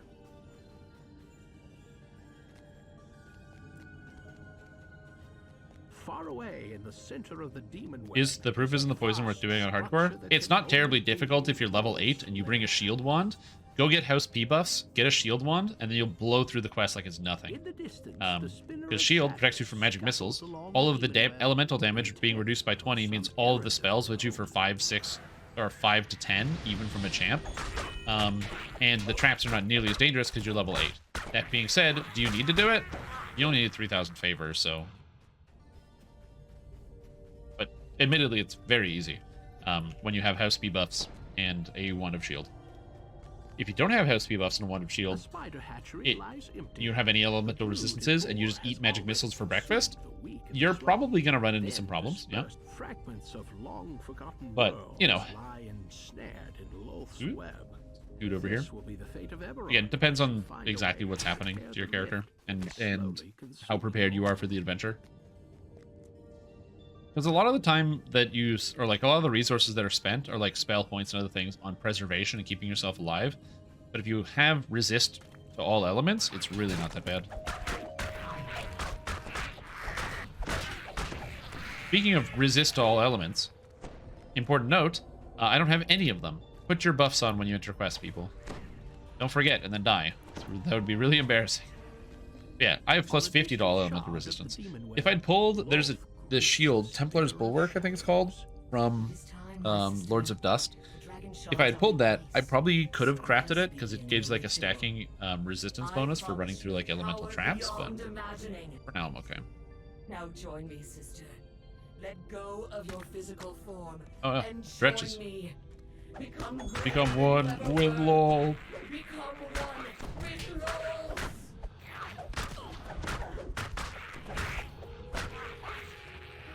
Anyway, you can watch them get slurped up. If that's your thing. I give myself a wand of shield here, because it's always good. Important note, shield actually has a secondary effect, but it also reduces the damage take from grazing hits. It's kind of fun.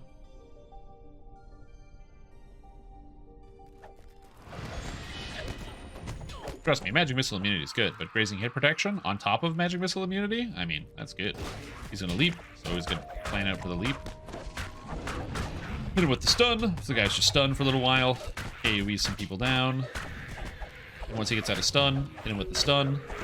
He gets stunned for a little while. And watch for getting a stun. Then hit him with the execute while he's stunned for the extra damage. And the guy's dead. When a monster is stunned or made helpless, they take additional damage from attacks. And since my character has a lot of them, Stunning Shield, Sword Sings, and Blade of Discord all causing stuns, timing when I exactly want to use a good death for my execute is important because it does extra percentage damage. You have no way of knowing what strange new world But if the shield it spell leads to. could give You 20 find PRR, yourself in a it vast can if you're a Fade Arc cavern Illusionist stone and a below wizard or the sorcerer. surface. If you are to find Elminster, you must first make your escape from the vastness of the Underdark. Female spiders normally kill their mates. That's also true. A lot of bugs do that, actually. Also, Singosaurus died to a white spirit twister. I don't even know where a white spirit twister is. And Warsinger just died to a trap. Warsinger and Singosaurus? Those sound like bards. Not gonna lie. Maybe Warsinger's not a bard.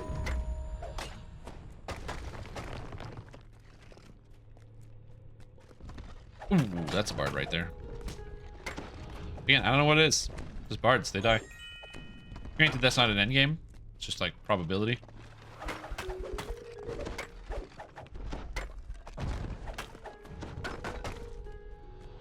But in here, you can get held up by these monsters, the earth elementals. They can be quite dangerous, especially if you're not expecting to get locked down. So just be mindful. Especially if your reflex saves could stand to be better. Like mine could stand to be better. Be prepared for earth grab. Also, the spiders in here can be a little bit dangerous if you're somebody who relies on concealment. These spiders have tremor sense, which means they completely ignore concealment. So if you happen to have displacement active, and that's how you keep yourself protected from monsters, displacement very good. These spiders completely ignored. It's as if they treat you as if they have true seeing. Or I guess they have true seeing. There's no buff on them. You just have to know that. All right. So there is a spell ward here. A couple facts about spell wards. One, they cause paralysis. I'm completely immune, so I can walk through. Also, this one's poison, so I'm even more immune. However, you can cast Dispel Magic on spell wards to get rid of them. So while I'm a fighter and I can't do that, if you are not a fighter, you can cast Dispel Magic on a spell ward and remove it. So that way you can like get close enough to identify that it's there. The first hit from a spell ward, by the way, doesn't damage you. It might poison or like stun you, but it doesn't damage you. So since my character's immune to paralysis, let's just say I was playing like a Warforged Wizard and that was an evil damage spell ward and I didn't feel comfortable running through it, I could walk into it until it explodes. Then once it explodes, it doesn't do damage, it just paralyzes, because I'm immune to paralysis, so I can walk backwards and then cast Dispel Magic on it until it is gone and just remove the spell ward. Dispelling spell wards with the Dispel Magic spell actually counts as disabling a trap and will give you trapping XP. One of the reasons why in a lot of the quests out here, so in Evening Star, that have spell wards, well, a lot of people might not like them. If you have Dispel Magic, you can actually get a bunch of extra XP from doing that. It's kind of interesting.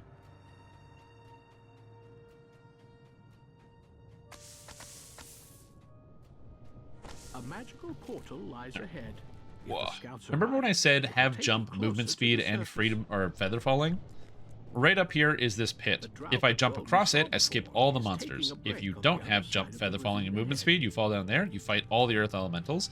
Then as you're walking your way out of the earth elementals, you have to run into spell wards that are here, and they're fire damage spell wards, which means as a Warforged, I'm not completely immune. Very fun. There's going to be monsters that pop up behind me. However, I'm too far away, so they don't know where I am, so they didn't aggro on me. There's also going to be monsters that pop up here. Again, I'm going to be too far away, so they don't know where I am. Yeah, so they can't track me.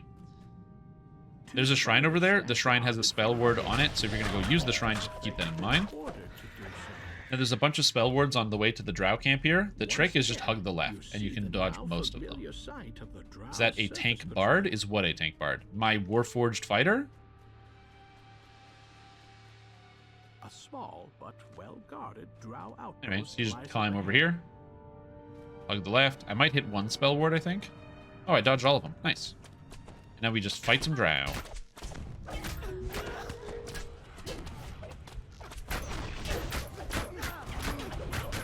Might take a little while to chunk through all these guys, but that's okay.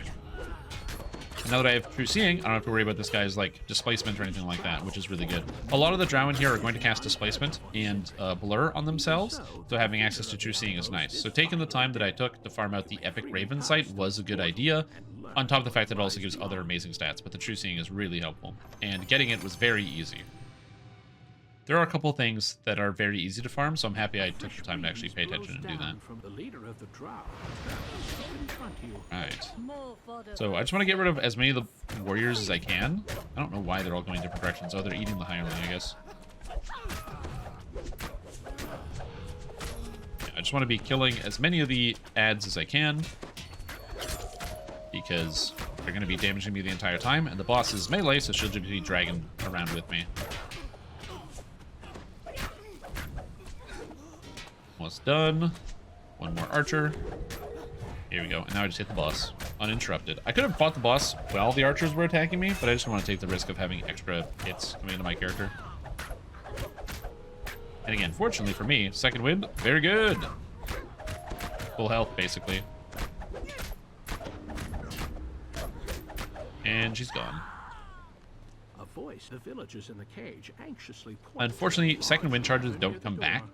So there's a limit on how many times you can use it, but you shouldn't need too many of them, so it's not too bad. But where did you come from?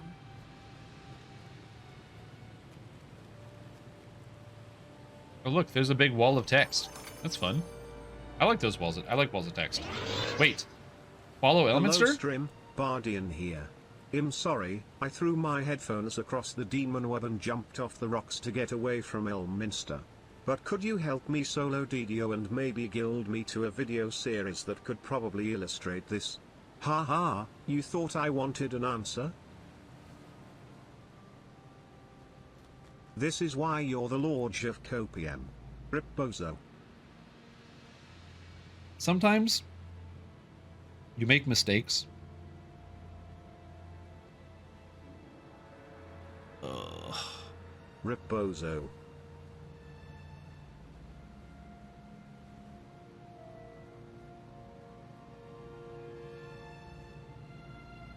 Life is pain.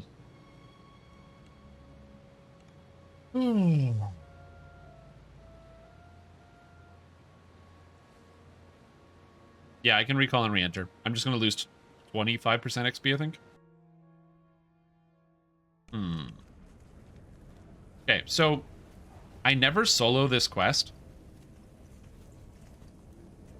So because I never solo the quest, I didn't realize that you would have to have somebody stay with Elminster to listen to his conversation. So I didn't. Plus 20%, minus 20% XP. So that's good.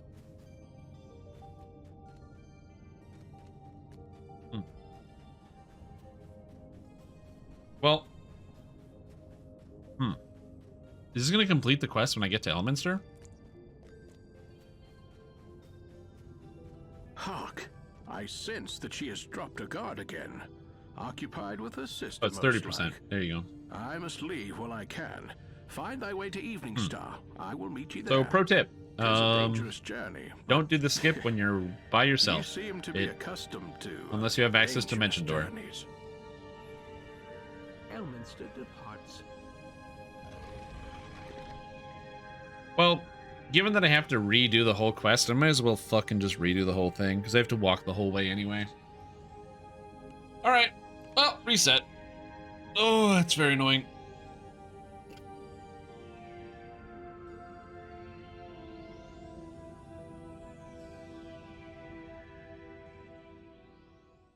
Perfect. Yo, Merry Christmas Eve Eve, Grey Wolf. Hope you're having a good time.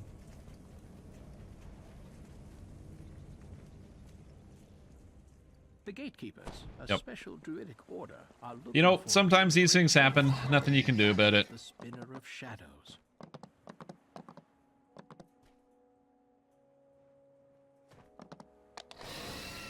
Alright. Well, now I gotta wait in here for my stuff to come back. And I gotta buy a new hireling. So, good times. Good times. Good times. Remember that when you play DDO, sometimes you're gonna make mistakes. Sometimes your character might die in a quest and you have to restart it or something. It's okay, these things happen. It's all good.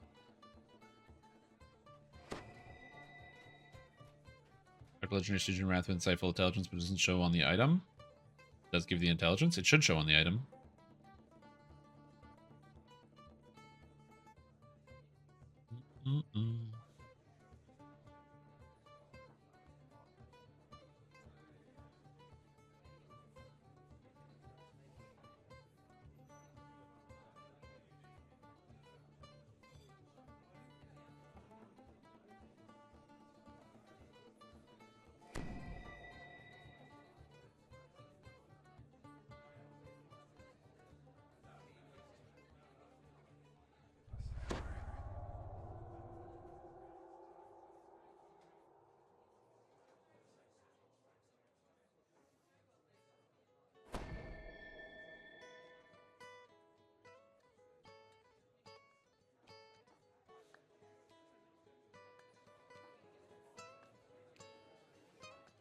You know that Zerging is bad? No, I did not know that.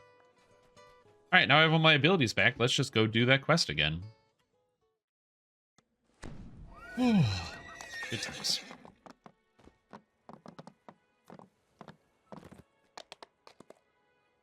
I'm gonna cut this section out. I'm not gonna leave it in. Like, I'm gonna leave in the that I made a mistake, but I'm not gonna leave in, like, this whole repeat section. Because that's just a silly waste of time. Unless I die. If I die, then I have to leave it in. But I'd like to not die. I'll just be redoing the whole thing. Now I have Luna, a different favorite soul. Or Exalted Angel. Ooh, Luna. Great Resto, Mass Heal, and Judgment. But this is Old Judgment, which is doesn't do anything. Very funny. Like when it's a mistake, you might lose everything you have on you. No. Well, sort of. It is sort of like that. Like, the mistake that I made isn't that bad, but I am playing on Hardcore League, where dying in Hardcore League means you have to restart everything, which would be kind of unfortunate. Fortunately, that didn't happen. I just wasted a bunch of my own time. And as somebody who's very good at that, I waste a lot of my own time. This is unlike anything you have ever seen. All right. before. So note to self, don't skip anything and slowly take your time through the whole quest. Strands of webbing. Yet these are not. It is a bad idea. If you're doing something stupid is a plan. So basically, if you had a friend, that would have been a plan. Clinging to them. Yeah. It's just this quest is like 20 minutes. That's why most people don't like it. And there's a lot of waiting for Elminster. Take heed, friend. I knew Solo Fighter was going to take a long time. I just didn't realize how much it was going to take with my time that I've been self-inflicting. Thinking, what brings ye into the demon web? Ye must have come through the rift that she. Come on, made. Elminster, hurry the fuck up. To the other world. Please, go faster. Perhaps ye have come to mend it. 'Tis Oh no my small God. task. I can aid ye in all this, but it will not be easy. Come with me.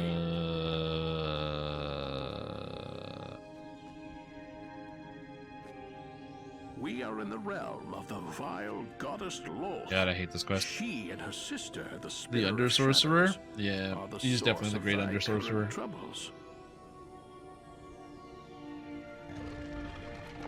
'Twas My only favorite part about this possible is for probably me like to a good come chance I'm here just going to because eat it in this LoD quest. let her Whatever, let's do gods something else to when get the my mind rift off of it. opened, and If you I can't tell, my cannot mood is easily sour. leave the demon web Boom. until she Horn roll. slips again.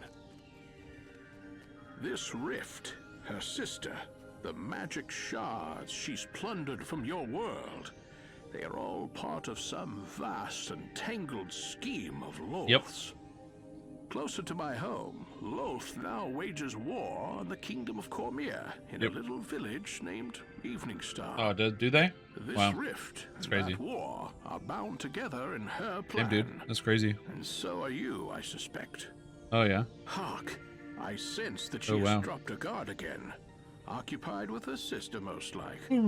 I must leave while I can. Find thy way to Evening Star. I will meet ye there. 'Tis a dangerous journey, but you seem to be accustomed to dangerous journeys. Yeah, this is probably pretty cool for the people who saw this for the first time. Unfortunately, wasn't playing at the time of release of this expansion, Falls out before you. because I was in school. In this chaotic But, maze lies the path yeah. to the place It'd be kinda neat. Elminster called Evening Star. The You know, get to huntsman see you with Elminster and how he tells you, like, you must be accustomed to dangerous journeys. And you're like, yeah, I did all these things. I'm level 20. I'm so cool. I got all these levels and stuff.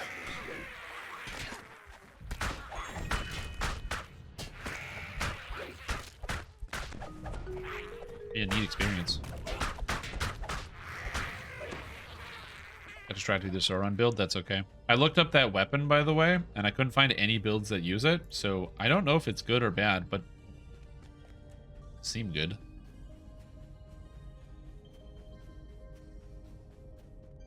The spinner It looks of cool, shadow though. Looms in the distance. What will she do now that she is free from her prison in Khyber? You willing to get raid weapons? Is who willing to get raid weapons?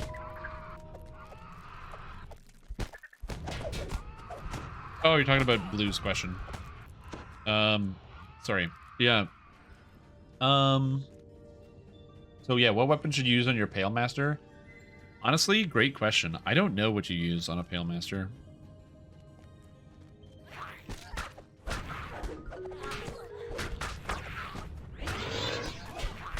Hello Strim, Hey, Ian what's Bud up? here. I'm sorry, I threw my demon web across the headphones and the rocks jumped off to get away from Elminster. But could you solo DDO and maybe help me to a video series guild that could probably illustrate this? Haha, you answer the thought I wanted? No. This is why you're the Ripbozo of Lorge. Far away in Copium. the center of the demon web is a I am the vast Ripbozo of structure Lorge. that I don't even have. contains I can't even argue against that. Lord's lair. Just fucking true, dude. Fucking giga true. In the distance, Ripbozo. a spinner of shadows I could go for some along copium right now. Actually, that'd be nice. intent on some errand of her own. I'll help out.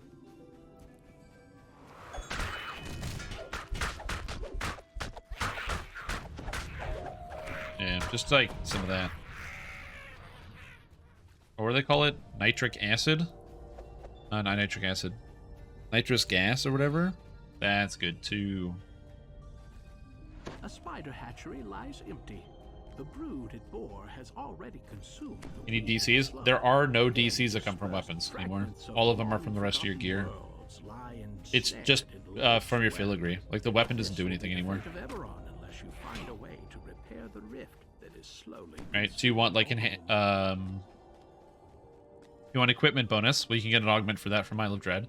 You want insightful, there's like a bunch of items to give you insightful 3. You want quality, there's a bunch of items to give you quality 2. You want profane, bunch of items give you profane. You want sacred, you want bunch of items give you sacred.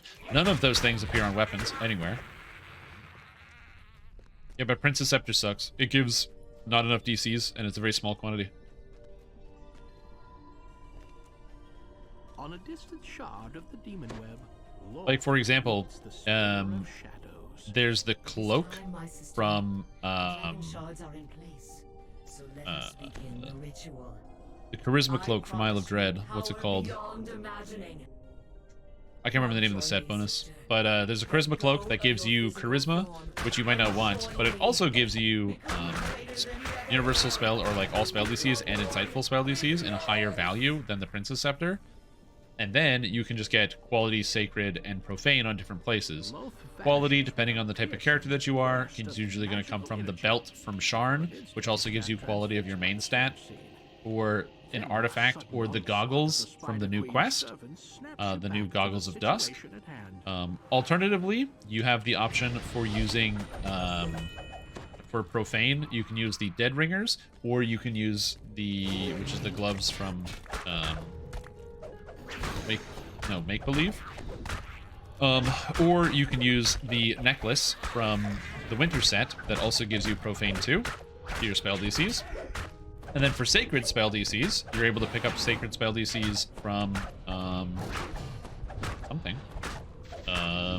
Either the gloves from, or the Fate Twisted gloves that give you sacred spell DCs are pretty good. Or if you don't want to get those, you can also get the sacred spell DCs from an Isle of Dread artifact. Is your other option?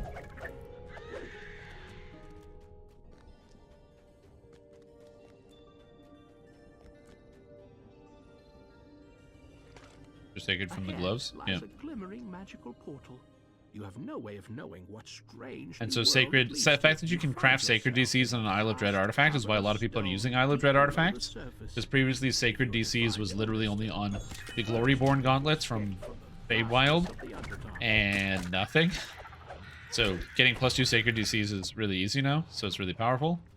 And then the rest of it comes from filigrees. So if you're a wizard, then you want to get the +2 intelligence Eye of the Beholder filigrees, as well as 2 more +1 intelligence Eye of the Beholder filigrees. So you get 6 intelligence and +2 to all DCs for a total of +5 to all of your DCs.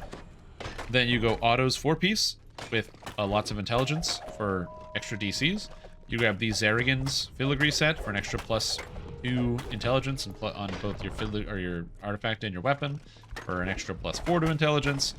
And then at that point, you're up like 11 DCs just from your weapon, or more than that. 6 and yeah, like 11 or 12 DCs just from the weapon alone. Yeah, like I said, you get like 12 DCs just from your filigrees, so that one's kind of important. Filigrees have a huge impact on the character. The problem is it's just something you don't engage in until you actually get to endgame, so unless you do endgame, you won't have any of that stuff set up. Granted, you can bank all your filigrees for like ahead of time. You can bank them way in advance.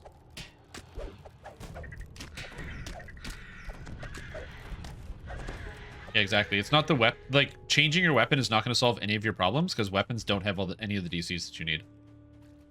It sounds counterintuitive, but that's the way the game has been currently designed. So I don't know why.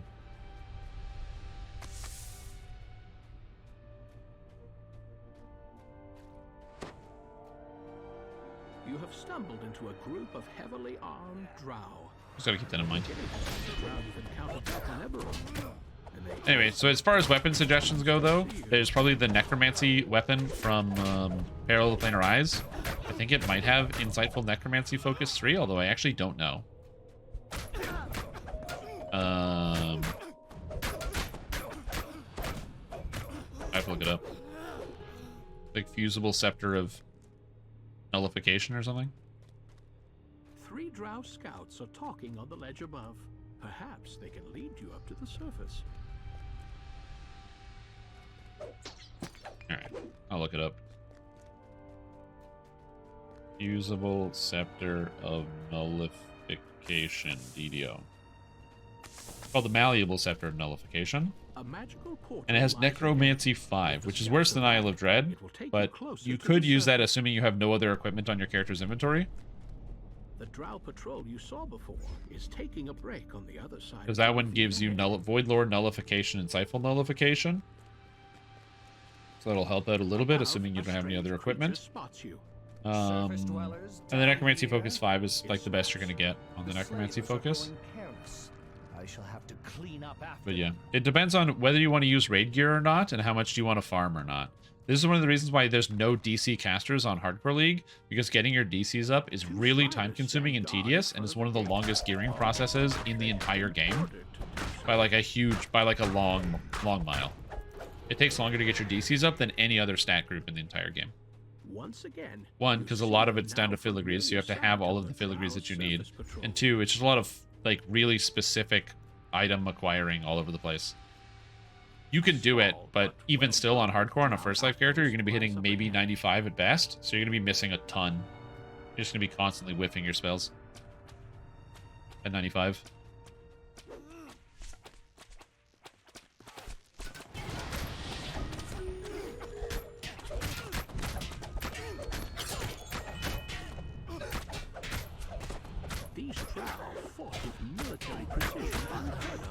Oh, sorry. It's the same reason why people don't usually play DC casters on the normal servers, because you're going to get your DCs on a first life character up around 95 and be whiffing almost all of your spells and feel really bad. DCs needed for Epic Elite? Depends. So, if we're talking like pre-Ravenloft quests, 80 is usually pretty good. 80 to 90 around Ravenloft is not too bad. 90-ish around Sharn is not too bad. Isle of Dread, you're looking shooting more towards 100, 105 for like Isle of Dread and Saltmarsh and stuff.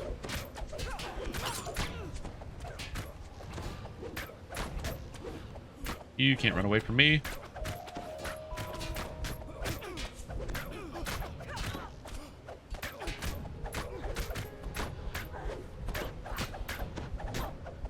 There we go. Name of the gem that reduces reservation, Enlighten.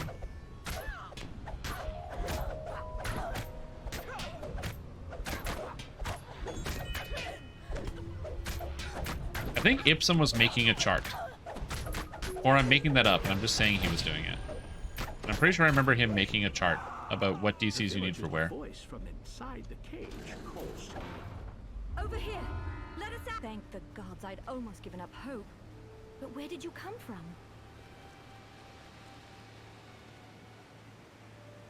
Alright, the quest is over. Oh my god. It's like soul destroying doing that one again. The people here know the name of it shouldn't be, but it's just an extra half hour I didn't want to spend. The demon web. Some oh man. Of Shadowdale, others the great over-sorcerer. If anyone can fathom Lolth's plans, Elminster will.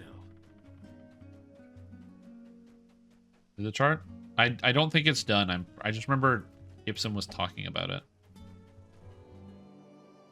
Yeah, it's also true. Every +1 matters. That's like pretty much the motto, I would say. Not motto, but like one of the core concepts you have to learn when you play Dungeons & Dragons online. is that every +1 matters. There are way too many people who don't think about that, and then they, you know, people will obviously see like big numbers. They'll be like, oh dude, like I'll show up on a video, be like, oh, and my charisma is like 100 and whatever, and they'll watch it and they'll go, wow, that's crazy, like how did you do that? Like, can you break it down?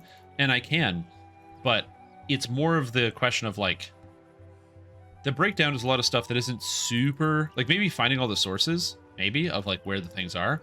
But for the most part, it's a lot of like many people, I'm not going to point to any individual person because it's just something that happens all the time, kind of discount a lot of +1s.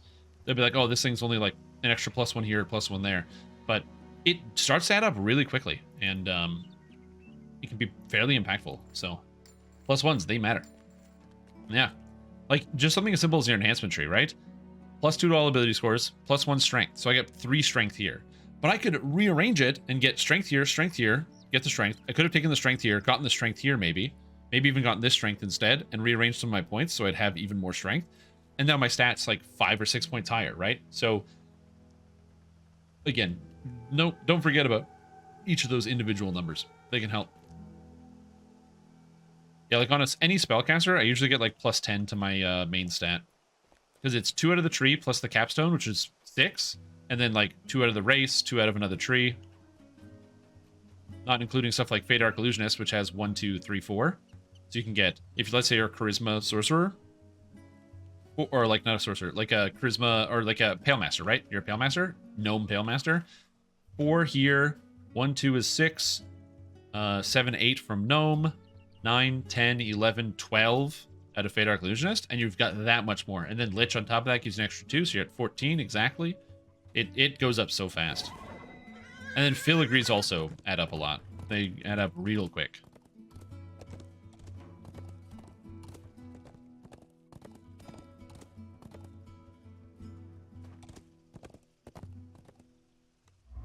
All right, time to do fun quests out in the, what do you call them? The King's Forest. King's Forest quests aren't too tough, so I should be fine. I don't really have much to worry about. Not a lot of tricks. Yeah, I might have to edit that video out to cut out that chunk. Try to repeat a bunch of nonsense because I'm an idiot.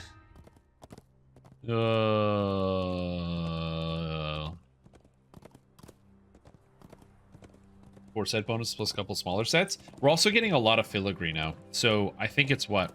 10 filigree on the weapon and 4 on the artifact.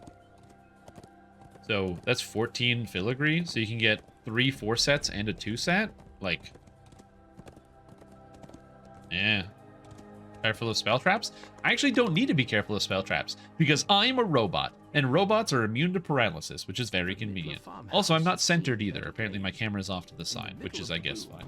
A drow priestess stands menacingly over an injured purple dragon knight. Yeah. Where is it? Okay, so Vikala. If you fight her, she'll end up running into this door. That's why I stand here, so she doesn't run into the door. There we go. If she runs into the door, you can't attack her anymore. Basically, your character model like bugs into it, and you have to walk away to get her out of the door. Okay, so I'm just gonna fight her until she goes over here. Spellcasters always run away from you. That's the trick there.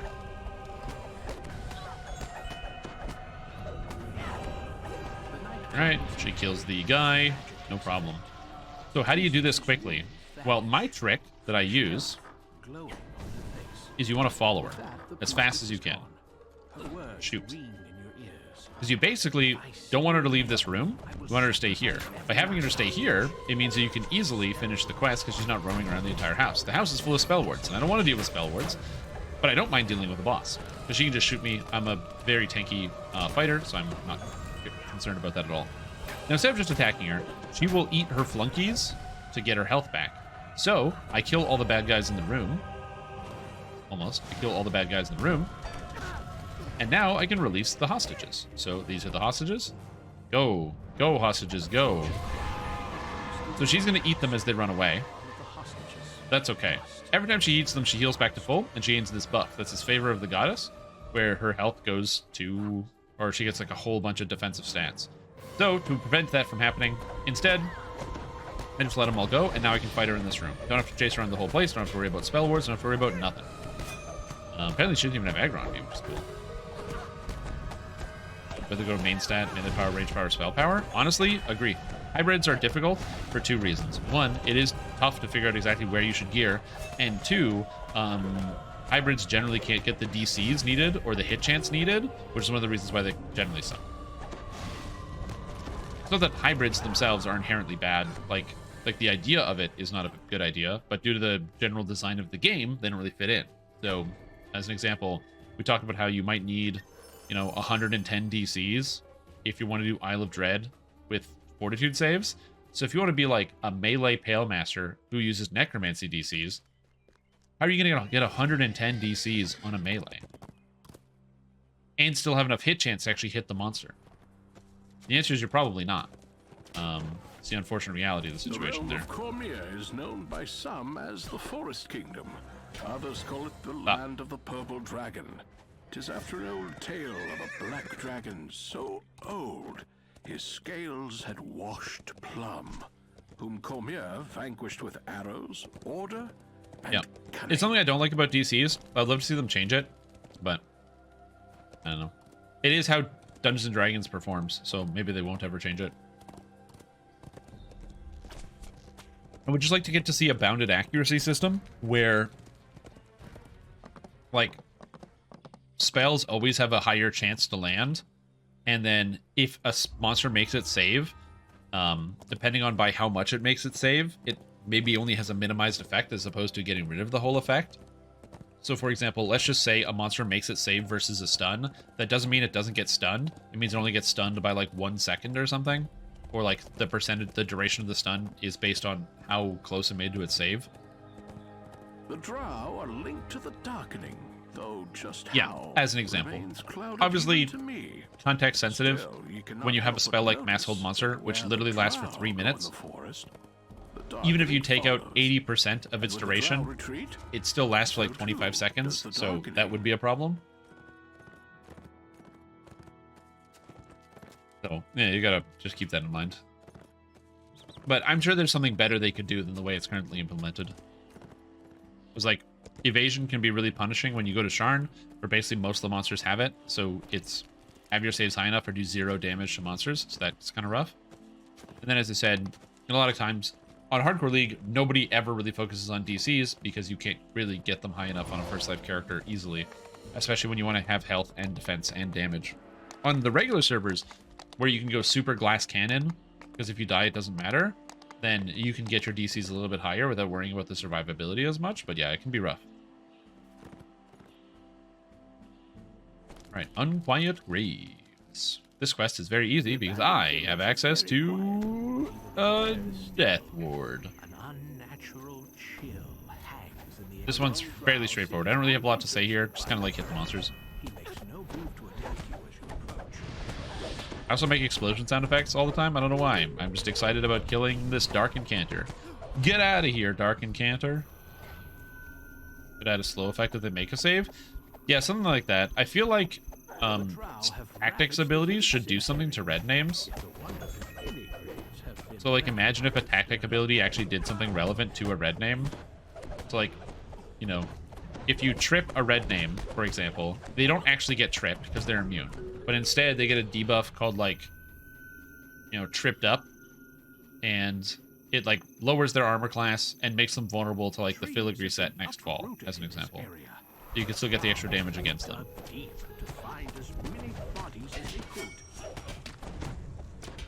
Like, nothing crazy, just something that actually makes it so you...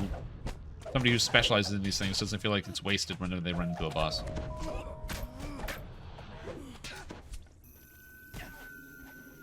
Or maybe be slowed. Slowing boss monsters is complicated because in DDO, boss monsters are meant to be resistant to these types of effects, so that you have like a standard that you have to fight against. And effects in the game that have slowed boss monsters traditionally have been very, very, very, very, very, very strong. Another encounter has been defeated. If you see instant kills leave a debuff on a boss, they can still help. Yeah, that'd be cool.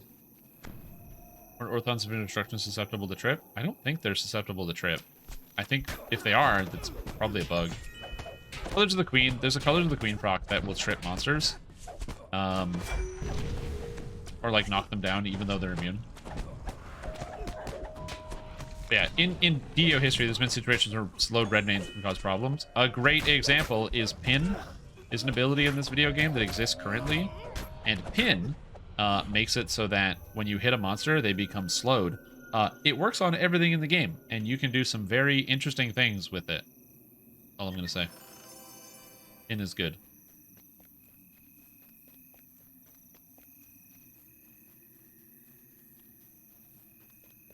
Yeah, and the slow from Thunder Snow also works as well, yeah. Yeah, so there's a lot of stuff.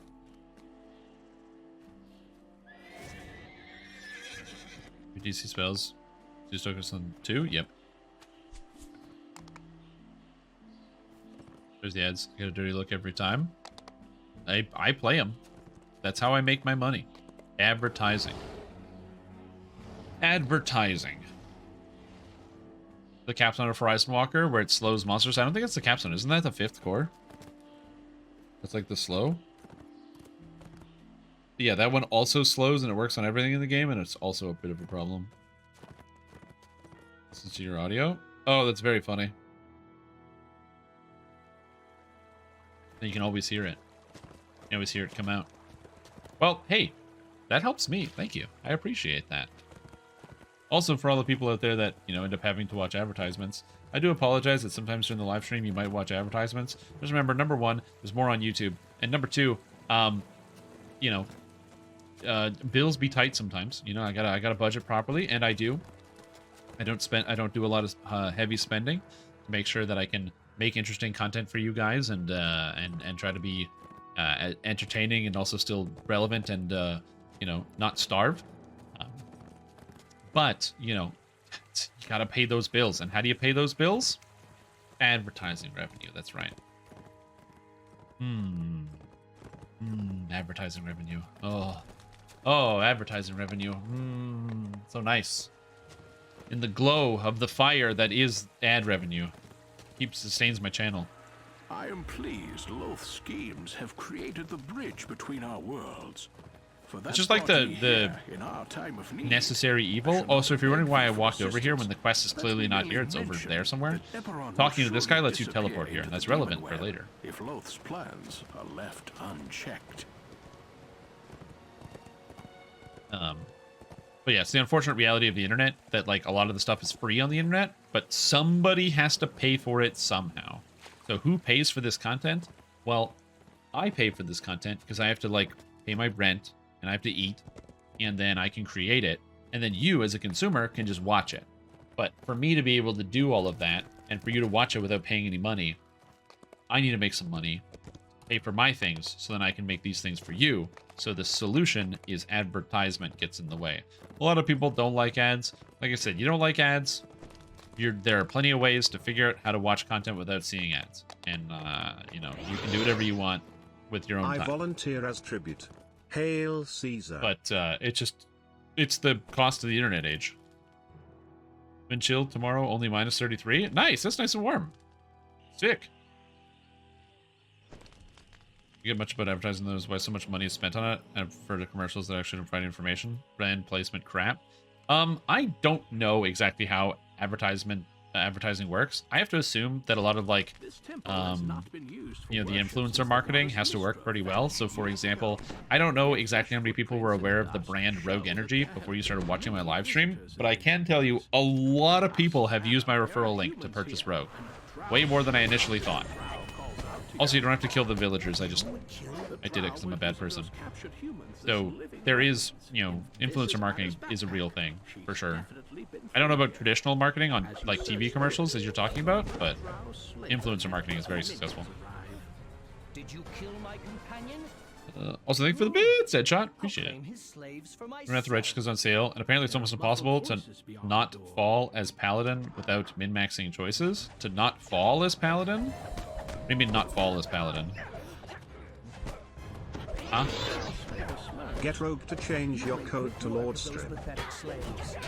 No. I want it to be... I'm happy with coupon code Strim, not Lord Strim. Maybe in the future when I do another deal or something. But not today. Because then people will continue to call me L-Trim, and then I have to explain it to even more people.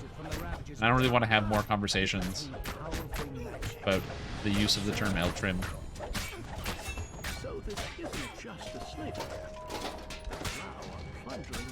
Towards neutral, go to the evil axis, and good choice in towards neutral and the law chaos axis. Oh, I wouldn't entirely say that. I think it depends on your personality and what you want to do. It's important to note that you can also, I'm pretty sure in Pathfinder, there are tons of non-lawful paladins. Or not non-lawful, but non-lawful good paladins. Alright. Million spell words in this room, you need a way to deal with it. You know how I deal with it? By holding W.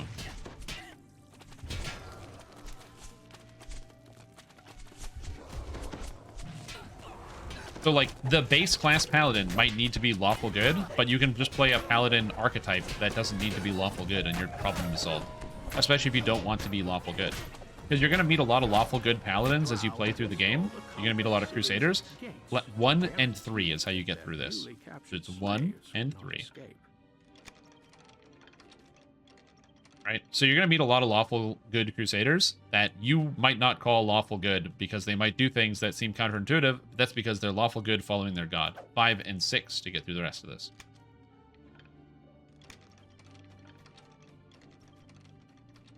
I've met plenty of crusaders in my playthrough in Wrath of the Righteous that I didn't like or I ended up killing because I thought they were doing bad things and not good things. But they're exercising their deity's will, so I guess it's lawful good. Because it's important to note that lawful is following the rules to following a set of rule, a doctrine to the letter, and good is very subjective.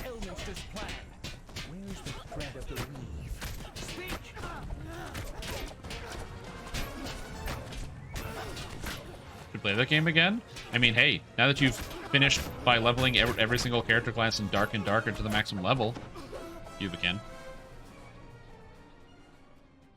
Lawful choices in this game are lawful evil? I wouldn't say that. They're not lawful evil. They're just... they don't bend the rules. So an easy example would be like a criminal, or somebody does a crime, and the crime is heavily punishable, but you think that that person is... you're sympathetic to that person's cause, and you don't want to punish them for the crime that they committed. Well, too bad. The lawful choice is to punish them. So if you... don't choose the lawful option, even though you might feel sympathetic towards the character. Then the unfortunate part about that is, yeah, that's it's being lawful for you. Being more rigid. Not being as flexible. Lawful. Chaotic is being very flexible. To the point where it's possible that you're so flexible that you might flip-flop a little bit, or make a decision one way and then a different way the next day, and not have a lot of consistency, so it might be harder for people to trust your decision-making.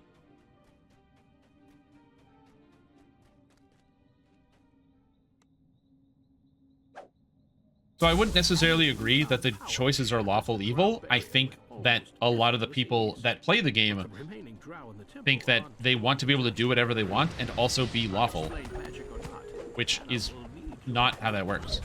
There's a huge reason why a lot of people on planet Earth aren't monks. Because if you're going to be like a legit monk, so somebody who like follows a code of ethics, or like somebody who's like very religious, then you kind of have to follow a strict doctrine. Like, you can even just look at general religious people, right? There's tons of people who are religious, but that don't follow the entire religious doctrine, because following an entire religious doctrine is like kind of hard. There's like a lot of rules that you have to follow, and maybe you don't want to follow all of them.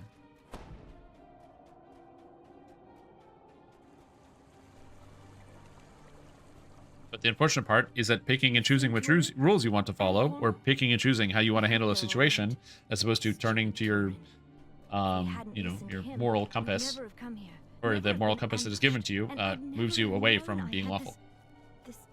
So I don't entirely agree. Stay here for now. I'm gonna have her stay here so I can get her through this door. I find she often gets stuck going into here. Hobgoblins are lawful, yes. They're also very militaristic, It looks which like makes there's sense. something strange about the wall behind the altar. But yeah, I would say that Wrath of the Righteous is a very, very, very good game, and you can play a paladin who isn't lawful. So if you're worried about, like, lawful choices being evil, again, that's, in my opinion, I think just probably more people not understanding lawfulness. Like, the nature of what lawful means. Trolls are chaotic, for sure. They're definitely not lawful. In DDO, anyway, and in D&D, like pen and paper D&D.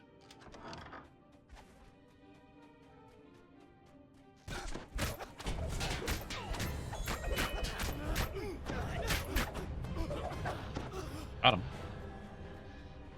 Yeah, so if, like I said, Wrath of the Righteous, really, really good game. Definitely would recommend it. Extremely good. Very fun. I'm really enjoying it, even though I haven't finished it yet, because it's 200 hours long, which is my biggest gripe with the video game. But in that, it's really, really good. And the decisions, like I said, they don't feel forced. Like, when you run into a situation, and you can read the text and realize why something that might be not what you want to do ends up being the lawful course of action, because it's what the character is supposed to do, what the doctrine says. Which is, again, one of the reasons why my character heavily skews chaotic, because sometimes I let people go and sometimes I don't. I can fight another drow magical barrier. My character is very wishy-washy, so I'm actually, like, neutral good. Sometimes I do the thing that follows the crusade and the set of rules I set out, and sometimes I go, yeah, you can be spared. Easiest example is there's a situation in which you meet a demon. The whole thing is about or like you take a crusade against demons. I'm not spoiling too much about the story, but there's demons involved in Pathfinder Wrath of the Righteous. And the Crusaders, because we've been talking about this. There's a situation in which you encounter a demon who is not trying to kill you. And you can have a chat. And the problem is, if you're lawful, because you're a crusader, the crusaders are trying to kill the demons. So bargaining with a demon is very non-crusader. So the lawful answer is to attack the demon because they're doing something that, you know, they're trying to trick you. They're a demon. They're trying to do something bad. Now, I'm not going to answer the question as to whether the demon does actually try to trick you, because you can figure that out for yourself. And, oh man, some moments in that game can be very irritating. But, you know, you have the lawful option, which is have at the demon. That you've taken care of the drow. I'll tell Elminster about my new abilities. I'm sure he can help me. Yeah, exactly. 2-year-old Game Master's wearing clothes. Who is she? Hey, sometimes you gotta wear clothes, man. It's cold, too.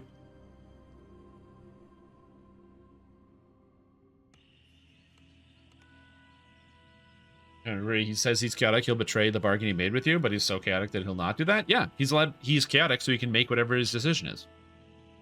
He's like, well, I was going to do this, but I decided I'm going to do this instead.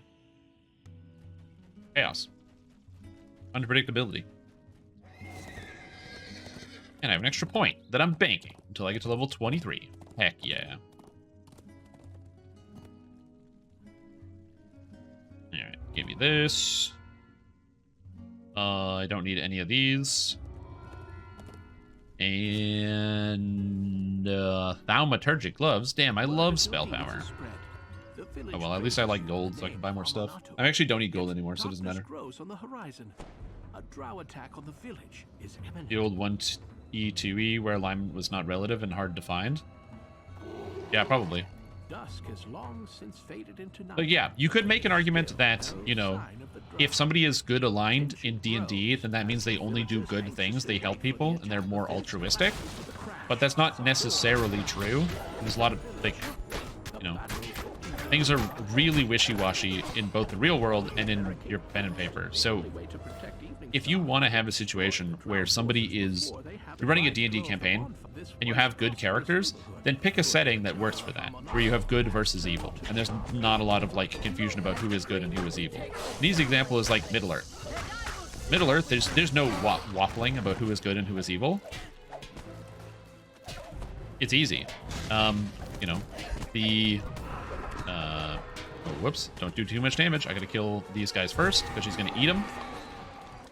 I hate this boss. The orcs are bad, Sauron is bad, trolls are bad. Several races in the Lord of the Rings Online, or not Lord of the Rings Online, I'm such a nerd, the Lord of the Rings, are specifically good or specifically evil.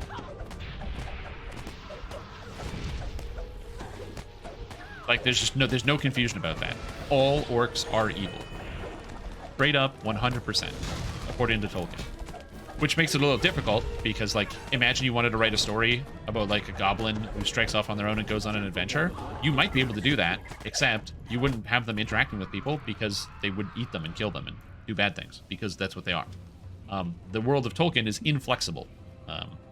The morality is rigid. That's a great campaign setting, which you can use for yourself if you want to have a campaign setting where morality is inflexible. Where good people do good things and bad people do bad things, and it's really, like, very clear and obvious who is good and who is bad. But a lot of campaign settings or stories or situations are not always going to be like that. The real world especially. But a lot of people don't like the real world in their, like, fantasy, so I don't know. Called fantasy for a reason, dude.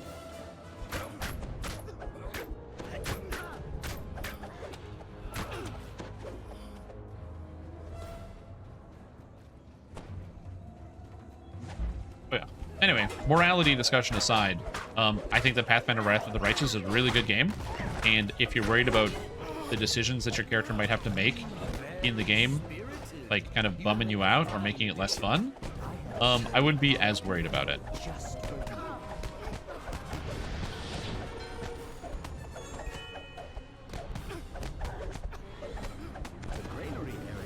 Like I said, unless you explicitly pick a character that explicitly is, like, very lawful or very chaotic or very evil, because you can be evil if you want.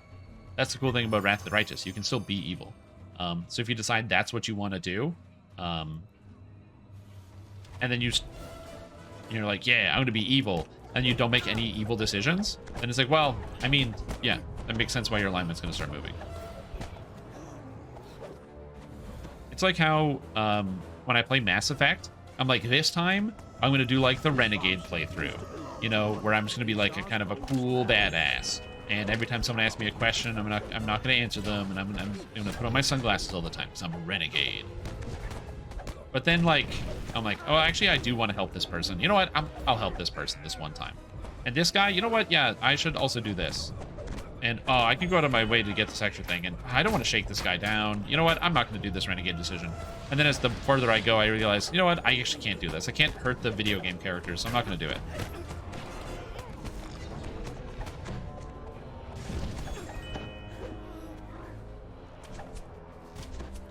You know, it's like being a necromancer. If you are a necromancer, sometimes you might do some necromancy and people might not like the necromancy that you do. So, but if you want to play a necromancer, you kind of have to deal with the fact that people are going to, you know, ostracize you and you'll be a pariah. The good races go both ways? Yep. Yeah, because you've got, like, you know, you've got the evil orcs and the evil goblins and the evil trolls and the evil whatever. But then the humans, you know, the race of man.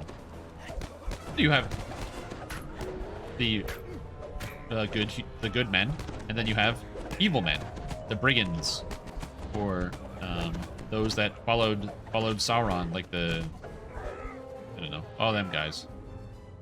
The evil men.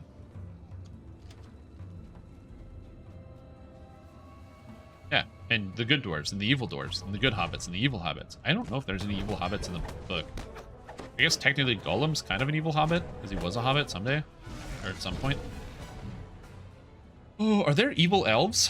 Question mark? Some old acquaintances. You know, I asked the soldiers not to damage my specimens too much. I like them to be recognizable when I bring them. I don't think that there are evil elves, right? Because I thought elves were supposed to be like everything that is pure and perfect. You secured most of the village from drow patrols. Now it's time to find their field headquarters and destroy it. Well, it should be, if there's an evil elf, there should be one, right? Who's an evil elf?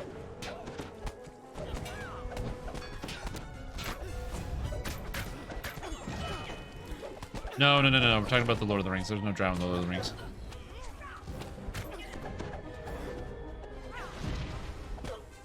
What else? Think about Silmarillion. There were 3 kinslaying. Yeah, but is kinslaying evil?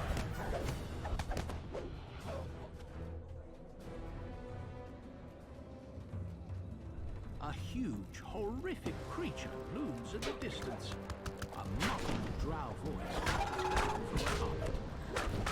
Not saying that it isn't. I'm just asking in the context of Lord of the Rings. Is that an evil act? Is necessarily? The other boats? Sure, definitely evil. Maybe. Seems like that number of knights is an NPC that asks a paladin if you run across a goblin child, do you slay it or save it? Oh, yeah, exactly. Give me some trolley problems, dude. At the very least, once you did evil actions. Yeah, that's what I was thinking. Like, I don't know if there's evil elves. There's definitely elves that do bad things, but what you would say are, like, straight up evil? I don't know. Alquilande? Alquilande? Dude, that elf name is too hard to pronounce. Animals can only be held by those who are purified without burning them. And to the recovered symbols burned the hands of the sons of Feanor that were recovered. Oh, so there you go. So, yeah, sons of Feanor, evil. Problem solved. Easy. Okay, so yeah, so there are in fact evil elves. I just wasn't sure. Because I feel like... Well, important note, I don't read the books, so, you know, I'm a bit behind on the knowledge. Just usually all the elves seem to be pretty good.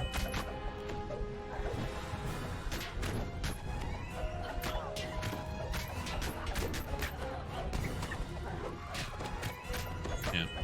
Do you love Beyond the Rift so much that I made a sporkle? You made a sporkle for me? Very fun.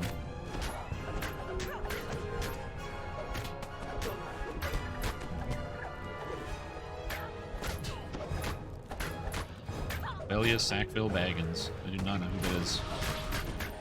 I think I would. I'm sure she's in the Lord of the Rings online. I just don't know.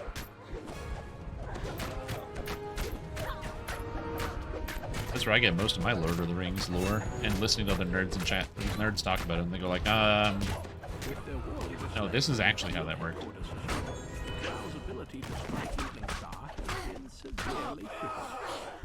Okay.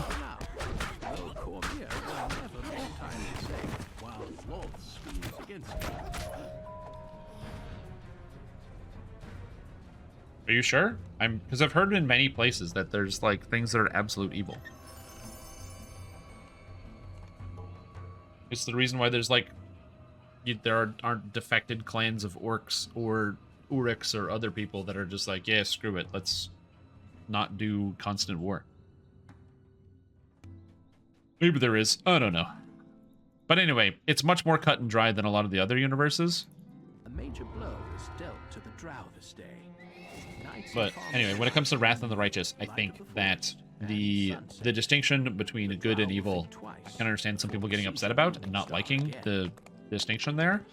But in my opinion, I think they do a really good job of telling an interesting story. So, you know, that's really what matters to me. And again, if you want to play that game and you want to play a paladin, you can play a paladin that isn't lawful. And then you're all in the clear. You can be a chaotic good paladin. And you can do good things, but you can do things willy-nilly.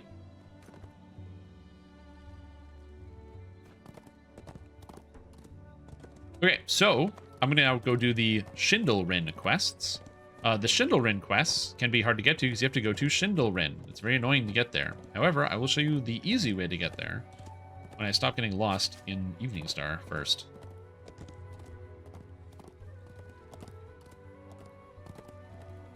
Elminster's speech? Oh my god. That is interesting. So instead of going through the front door, you're going to talk to this guy, and he's going to teleport you halfway across the forest. Why? Because I talked to him when we were out here. Oh, amazing.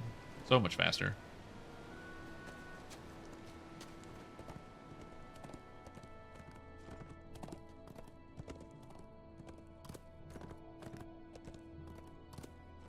Yeah, but doing bad things for the sake of doing a good thing is still bad.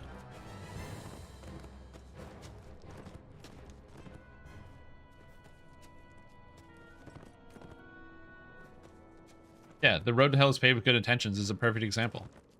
It still makes you bad. It still makes you an evil person. You can't be blind to your own ideas. Yeah, but you are your actions. I think that's the other thing too, is it's difficult about you know, like a fantasy, where in fantasy there's like clear afterlives and things like that. Where like, you know, in DDO, if a character, or in Eberron, if a character dies, their soul 100% goes to Dolar. That's just how that works. unless they get like snaked away somewhere else. And so if somebody dies, you can like cast a spell and talk to their soul. They're like their dead soul, or bring them, resurrect somebody from the dead. Like there's a straight up 100%. Where it gets a little bit more wishy-washy because you talk about like the purity of their soul, whereas in general, for the most part, you know, whether something is good or evil is based on the actions.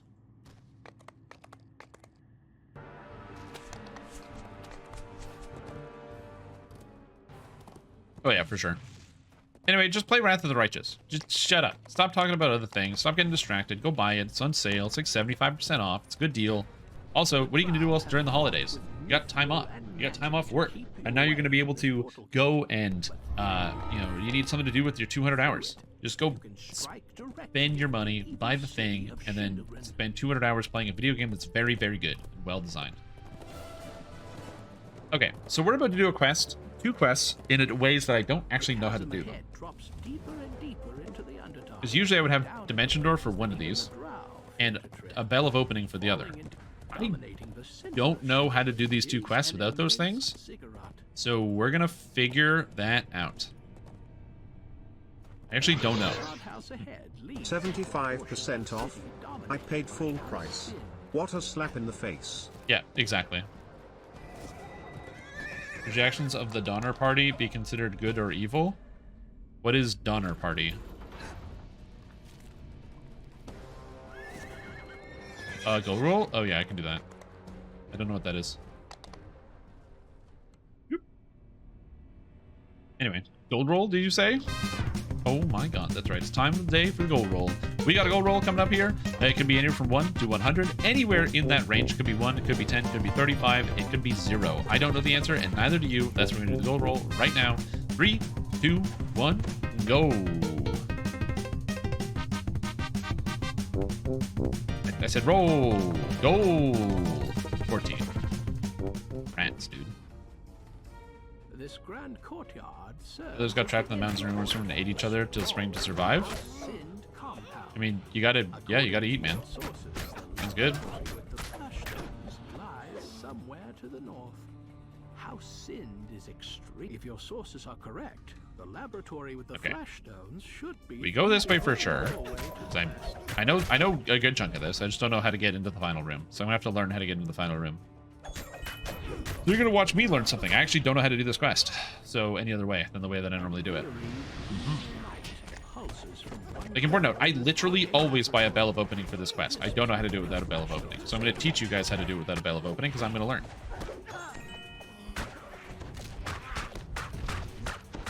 The debate the Lord of the Rings 68 years after it's been written. Well, yeah. You can debate anything you want. Use them to destroy necromantic. It's important to note that I'm not really part of the debate because I have incomplete information. I literally don't know anything about this stuff. Okay. So I need to find a key. A key to let me into the final room. Not in here, but this is the archive. So this is for sure here.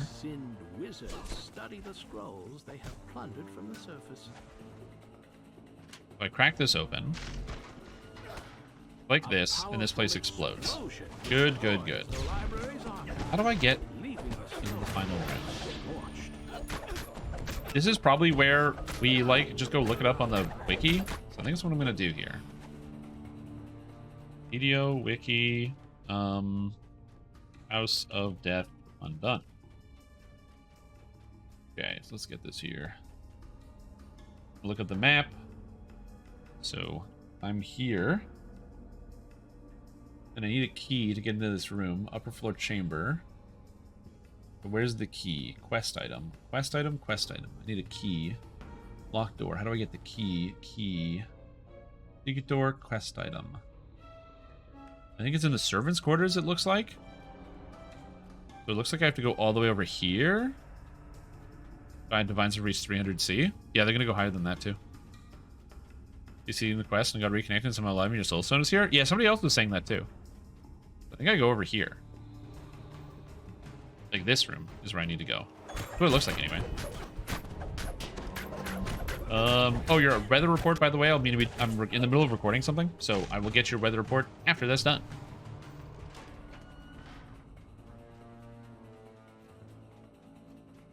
So down here, this is the servants' quarters. Just a bunch of spiders here, I guess. I don't know. These servants' quarters look filthy and smell worse. Though the servants themselves Okay. are long past caring. Now there should be a key in here. There's a bunch of zombies. Oh, it's because the servants. Right, they store the zombies here. That's the servants. Duh. Drow, of course. Right.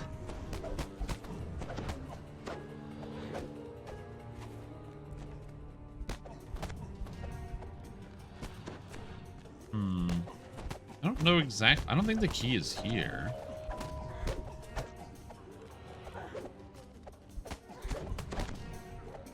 Key can spawn in several places. Well, the map doesn't have a key on it. There's no spot for the key. So I'm struggling a little bit here. Okay,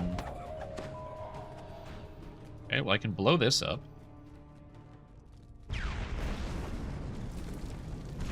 Okay, well, the key is not in this cauldron.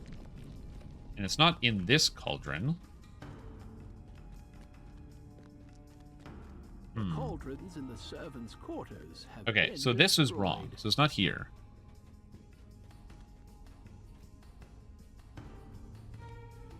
Okay.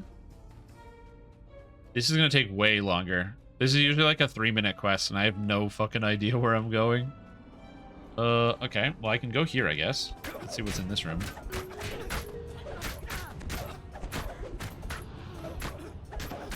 Okay, let's go in here. Okay, there's panthers here. Oh, and spell words. That's probably bad. I don't think it's going to be in here, but maybe it is. Happy holidays. Yo, thank you for the resub. Stink Me Butt Part 69. Appreciate the support. Hope you're having a fantastic day. Happy holidays to you as well. To you and your family and to those you care about. Hopefully things are going well. Okay, let's get this open. Okay, this door is locked. So it's not here. Good to know.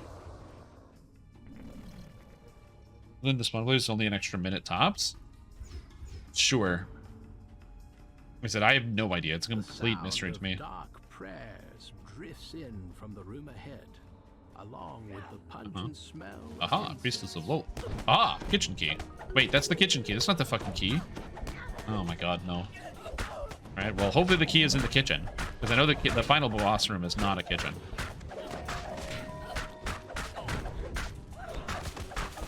Wait, the kitchen key gets you into the final boss? Really?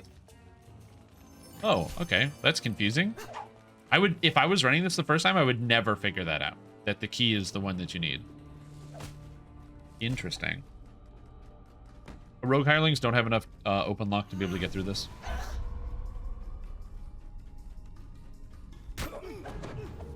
Boss in the kitchen? What? What do you mean the kitchen? On the map, it's labeled as upper ritual, or ritual chamber upper floor. All right.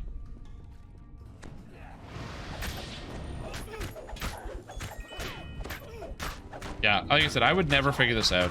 Somebody showed me how to do it once, and that's how I got through it. And I have a feeling that for some people that are probably watching this are probably going to have the same scenario where they also don't really know what the heck's going on, but they watched a video of, or somebody showed them how to do it once, and that's how they do it. All right, so let's go. I got the key.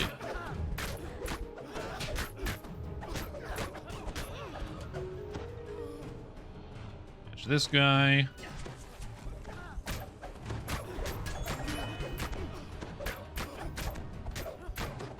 Go. The drone of chanting pulses from the vast chamber ahead. What? From what you've seen so far, surely I don't have the key. What? unspeakable ritual must be underway. Is it not working? Is it broken? Maybe it's broken. Won't let me in. What did I do wrong? Okay. I guess the quest is broken. It's another way? No, you guys said that this is the way you go. You said that this is what I'm supposed to do. I'm so confused. Ah! This quest makes no sense. Maybe I go this way. I'm lost now. This is where I was before. There's a hallway here I didn't check. I guess I'm checking the whole quest now. I don't know where I'm supposed to find the key. Go in here. Oh, this is not a real door. Okay. Okay, but it's a bell? Yeah. Okay. Well, This corner of the courtyard is where House Necromancer. this is a very confusing set of circumstances. No, you have to go to the kitchen, but the final boss room isn't the kitchen. I don't understand. Am I confused? Like, or I'm not. I am confused, but I thought. Correct me if I'm wrong, but I'm just gonna read this. I always get the key once you learn. The kitchen key is what you use the bell on. But am I confused? Or like, am I missing something? What am I missing? I'm missing a detail, and I don't know what it is. Oh, I have to go through another room. I gotcha. I gotcha.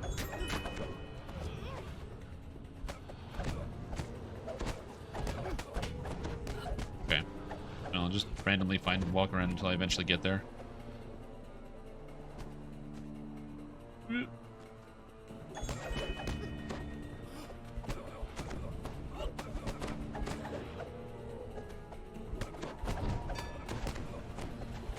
Yeah, you're undead necromancer, you jerks.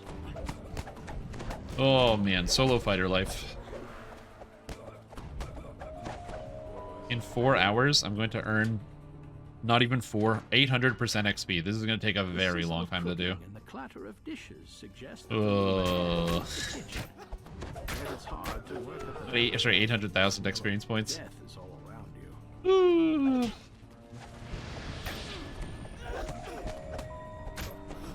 Now I get why people say that Epics takes a long time. I get it. I understand now. I'm being humbled. I'm learning something that I did not understand. That Epics can actually take a very long time. If you solo, it's so much longer than Heroics. Holy mackerel.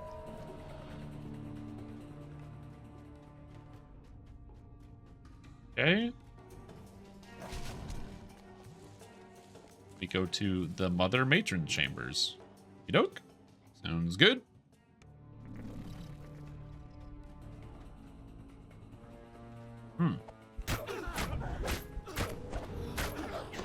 So you get the rhythm?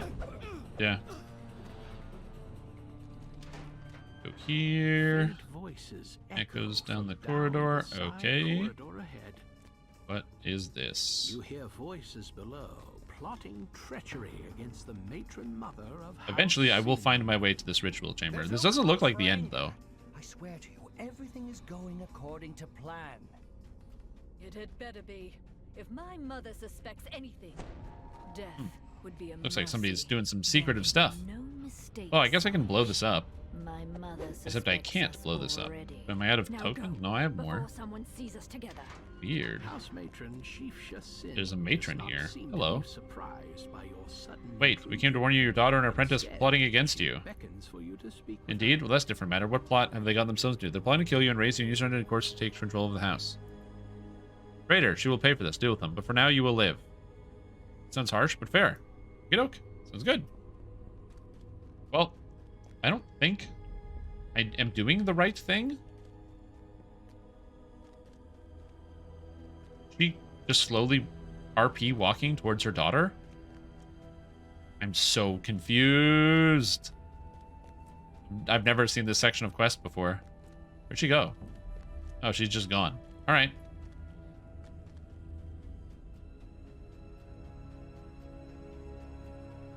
I do almost every life solo. You just get used to it. Yeah.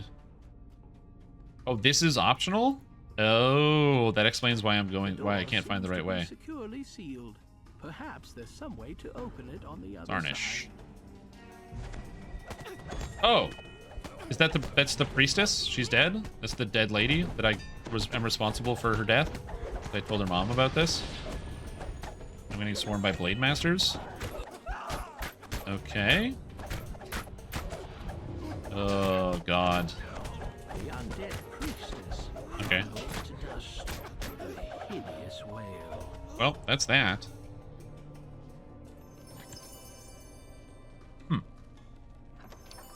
I got a comms.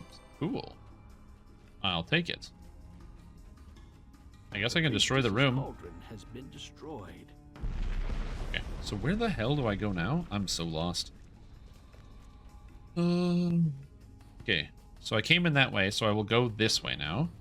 Learning quest solo? Yeah, like I said, I don't know. I always do these a different way. Okay, so now I'm here. More panthers. That's good.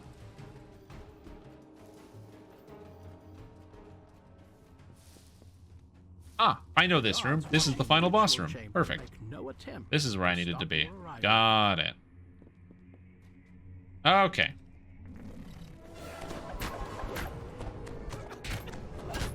I get it now. I just went, basically did the entire quest that I didn't need to, and all the optionals. Oh, okay. Hopefully everything will be fine here. I don't think I'm in any danger of dying, but maybe I am.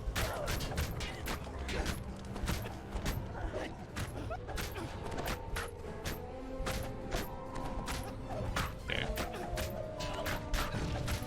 He takes half damage because he has undead servants alive, and he just keeps summoning more undead. Power word stun? Oh, I didn't know I could get power word stun as a warforged. I didn't think I could. Interesting. Very cool, though. Alright, kill this guy.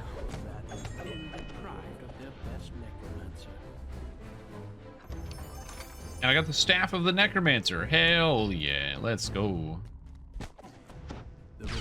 Alright, so that was 15 minutes. A little bit longer than I was initially expecting. So, yeah. Okay, so just to extrapolate that out in terms of quest time. Because again, I'm solo. I'm just going to figure this out. I'm just curious. Oh, man. Epic leveling. After later. So 55,000 XP in 15 minutes is 3.6 thousand or 3,600 XP a minute, basically. So if I need 8250000 divided by 3666 divided by 60, that is 40 hours to level up. Ugh. Well, this is going to be a long journey. Anyways, I'm actually out of time because that took too long. So that's going to be the end of Solo Fighter. Oh, 40 hours. I can't believe how long this is going to take. Oh, why? Content you can make out of it?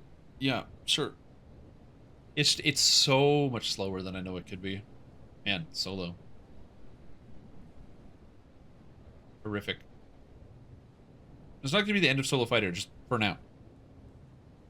There's other things to do. Somebody wanted their weather read. It's really far away now. From Des Moines in Iowa. We get that ready here. Des Moines, Iowa. There you go. I can do that. We interrupt this broadcast to bring you a special report on the weather with your host, Strimtom. Hello everybody, my name is Strimtom, and today I'm bringing you the weather from Des Moines in Iowa. Here, it is currently cold. It's minus 18 degrees Canadian, which is like 0 degrees freedom. It's pretty chilly out there. Not too warm, with a lot of wind coming in from the northwest, making it feel even colderer and chillier. So really cold outside. Don't go outside if you want to stay warm. Stay inside if you want to stay warm. Tomorrow, sun coming outside, but that sun is a trick. You think it's going to be warm because the sun is outside, bright and beautiful and shining.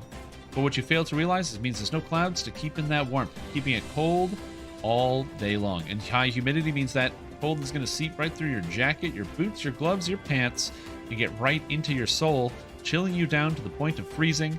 Horrible, horrible temperature out there. But moving on, warming up just a little bit during the day on Christmas Day, and some snowfall also following on Boxing Day, with the weather continuing to warm up. So while it is like pretty chilly right now towards the rest of the year, it's going to be above 0. In fact, it's going to be spring temperatures come Friday of next week. How does that make sense? It doesn't, but it's going to be warm in Des Moines in Iowa. This has been your weather broadcast. Back to you, Strim.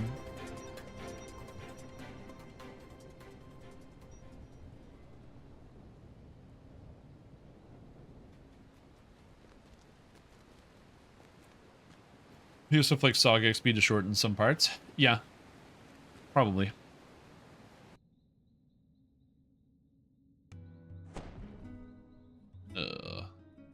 Probably.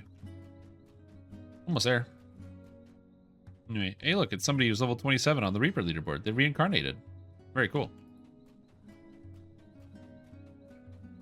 You know, also don't learn a quest every time. You get faster. Yeah. Where am I at? So far it's been about 7 hours at level cap and about 1.8 million XP. So I'm just gonna do the math on that. 1.8 million. It's gonna probably get more XP, but divided by 7 is 200 and like quarter million per hour. 257, 142. 257, 142. But yeah, it's about it at the pace I'm going. It's gonna take me about 32 hours to hit the cap, from 20 to 30, and then 32 is gonna be even worse. Oh man. It's important to note that I am struggling with this. I'm like literally struggling with this. I'm finding this actually very difficult, but it's not because soloing is in some capacity hard. I like playing MMORPGs with human beings. I don't like soloing, so it's been difficult for a while. I'm gonna keep doing it. I'm gonna finish it, but just so you know, like I don't like soloing. I don't understand. Soloing is not good for the video game. It's an MMORPG. You should play with other people. So the fact that some people have to, I get it, but yeah. Sporkle quiz? Sure. It's 6 minutes. I don't have time. Sorry. I'll do it next time, though. Relink it next time. Anyway, I'll be right back, and then we're going to watch a movie. Hopefully that'll help. Not getting one? Oh, for sure. But yeah, it's so slow. It's so staggeringly slow. Like, it's so slow. It takes, like, every monster fight is, like, 40 minutes. And I'm like, oh god, why is it all like this? Why is everything like this? Why is everything so slow? It's also probably compounded by the fact that, like, this is slower than my fun tank for leveling. It's just like, oh, I could use Primal Avatar, but god, it's so slow. It's so slow. Like, it's just so slow. The thought of spending 30 hours in epics is, like, so slow. It's like, it's just the worst. I can't stand it. It's so slow. This is why I can't play bow characters. Oh, man. Well, that's battle. Anyway, I'll be right back.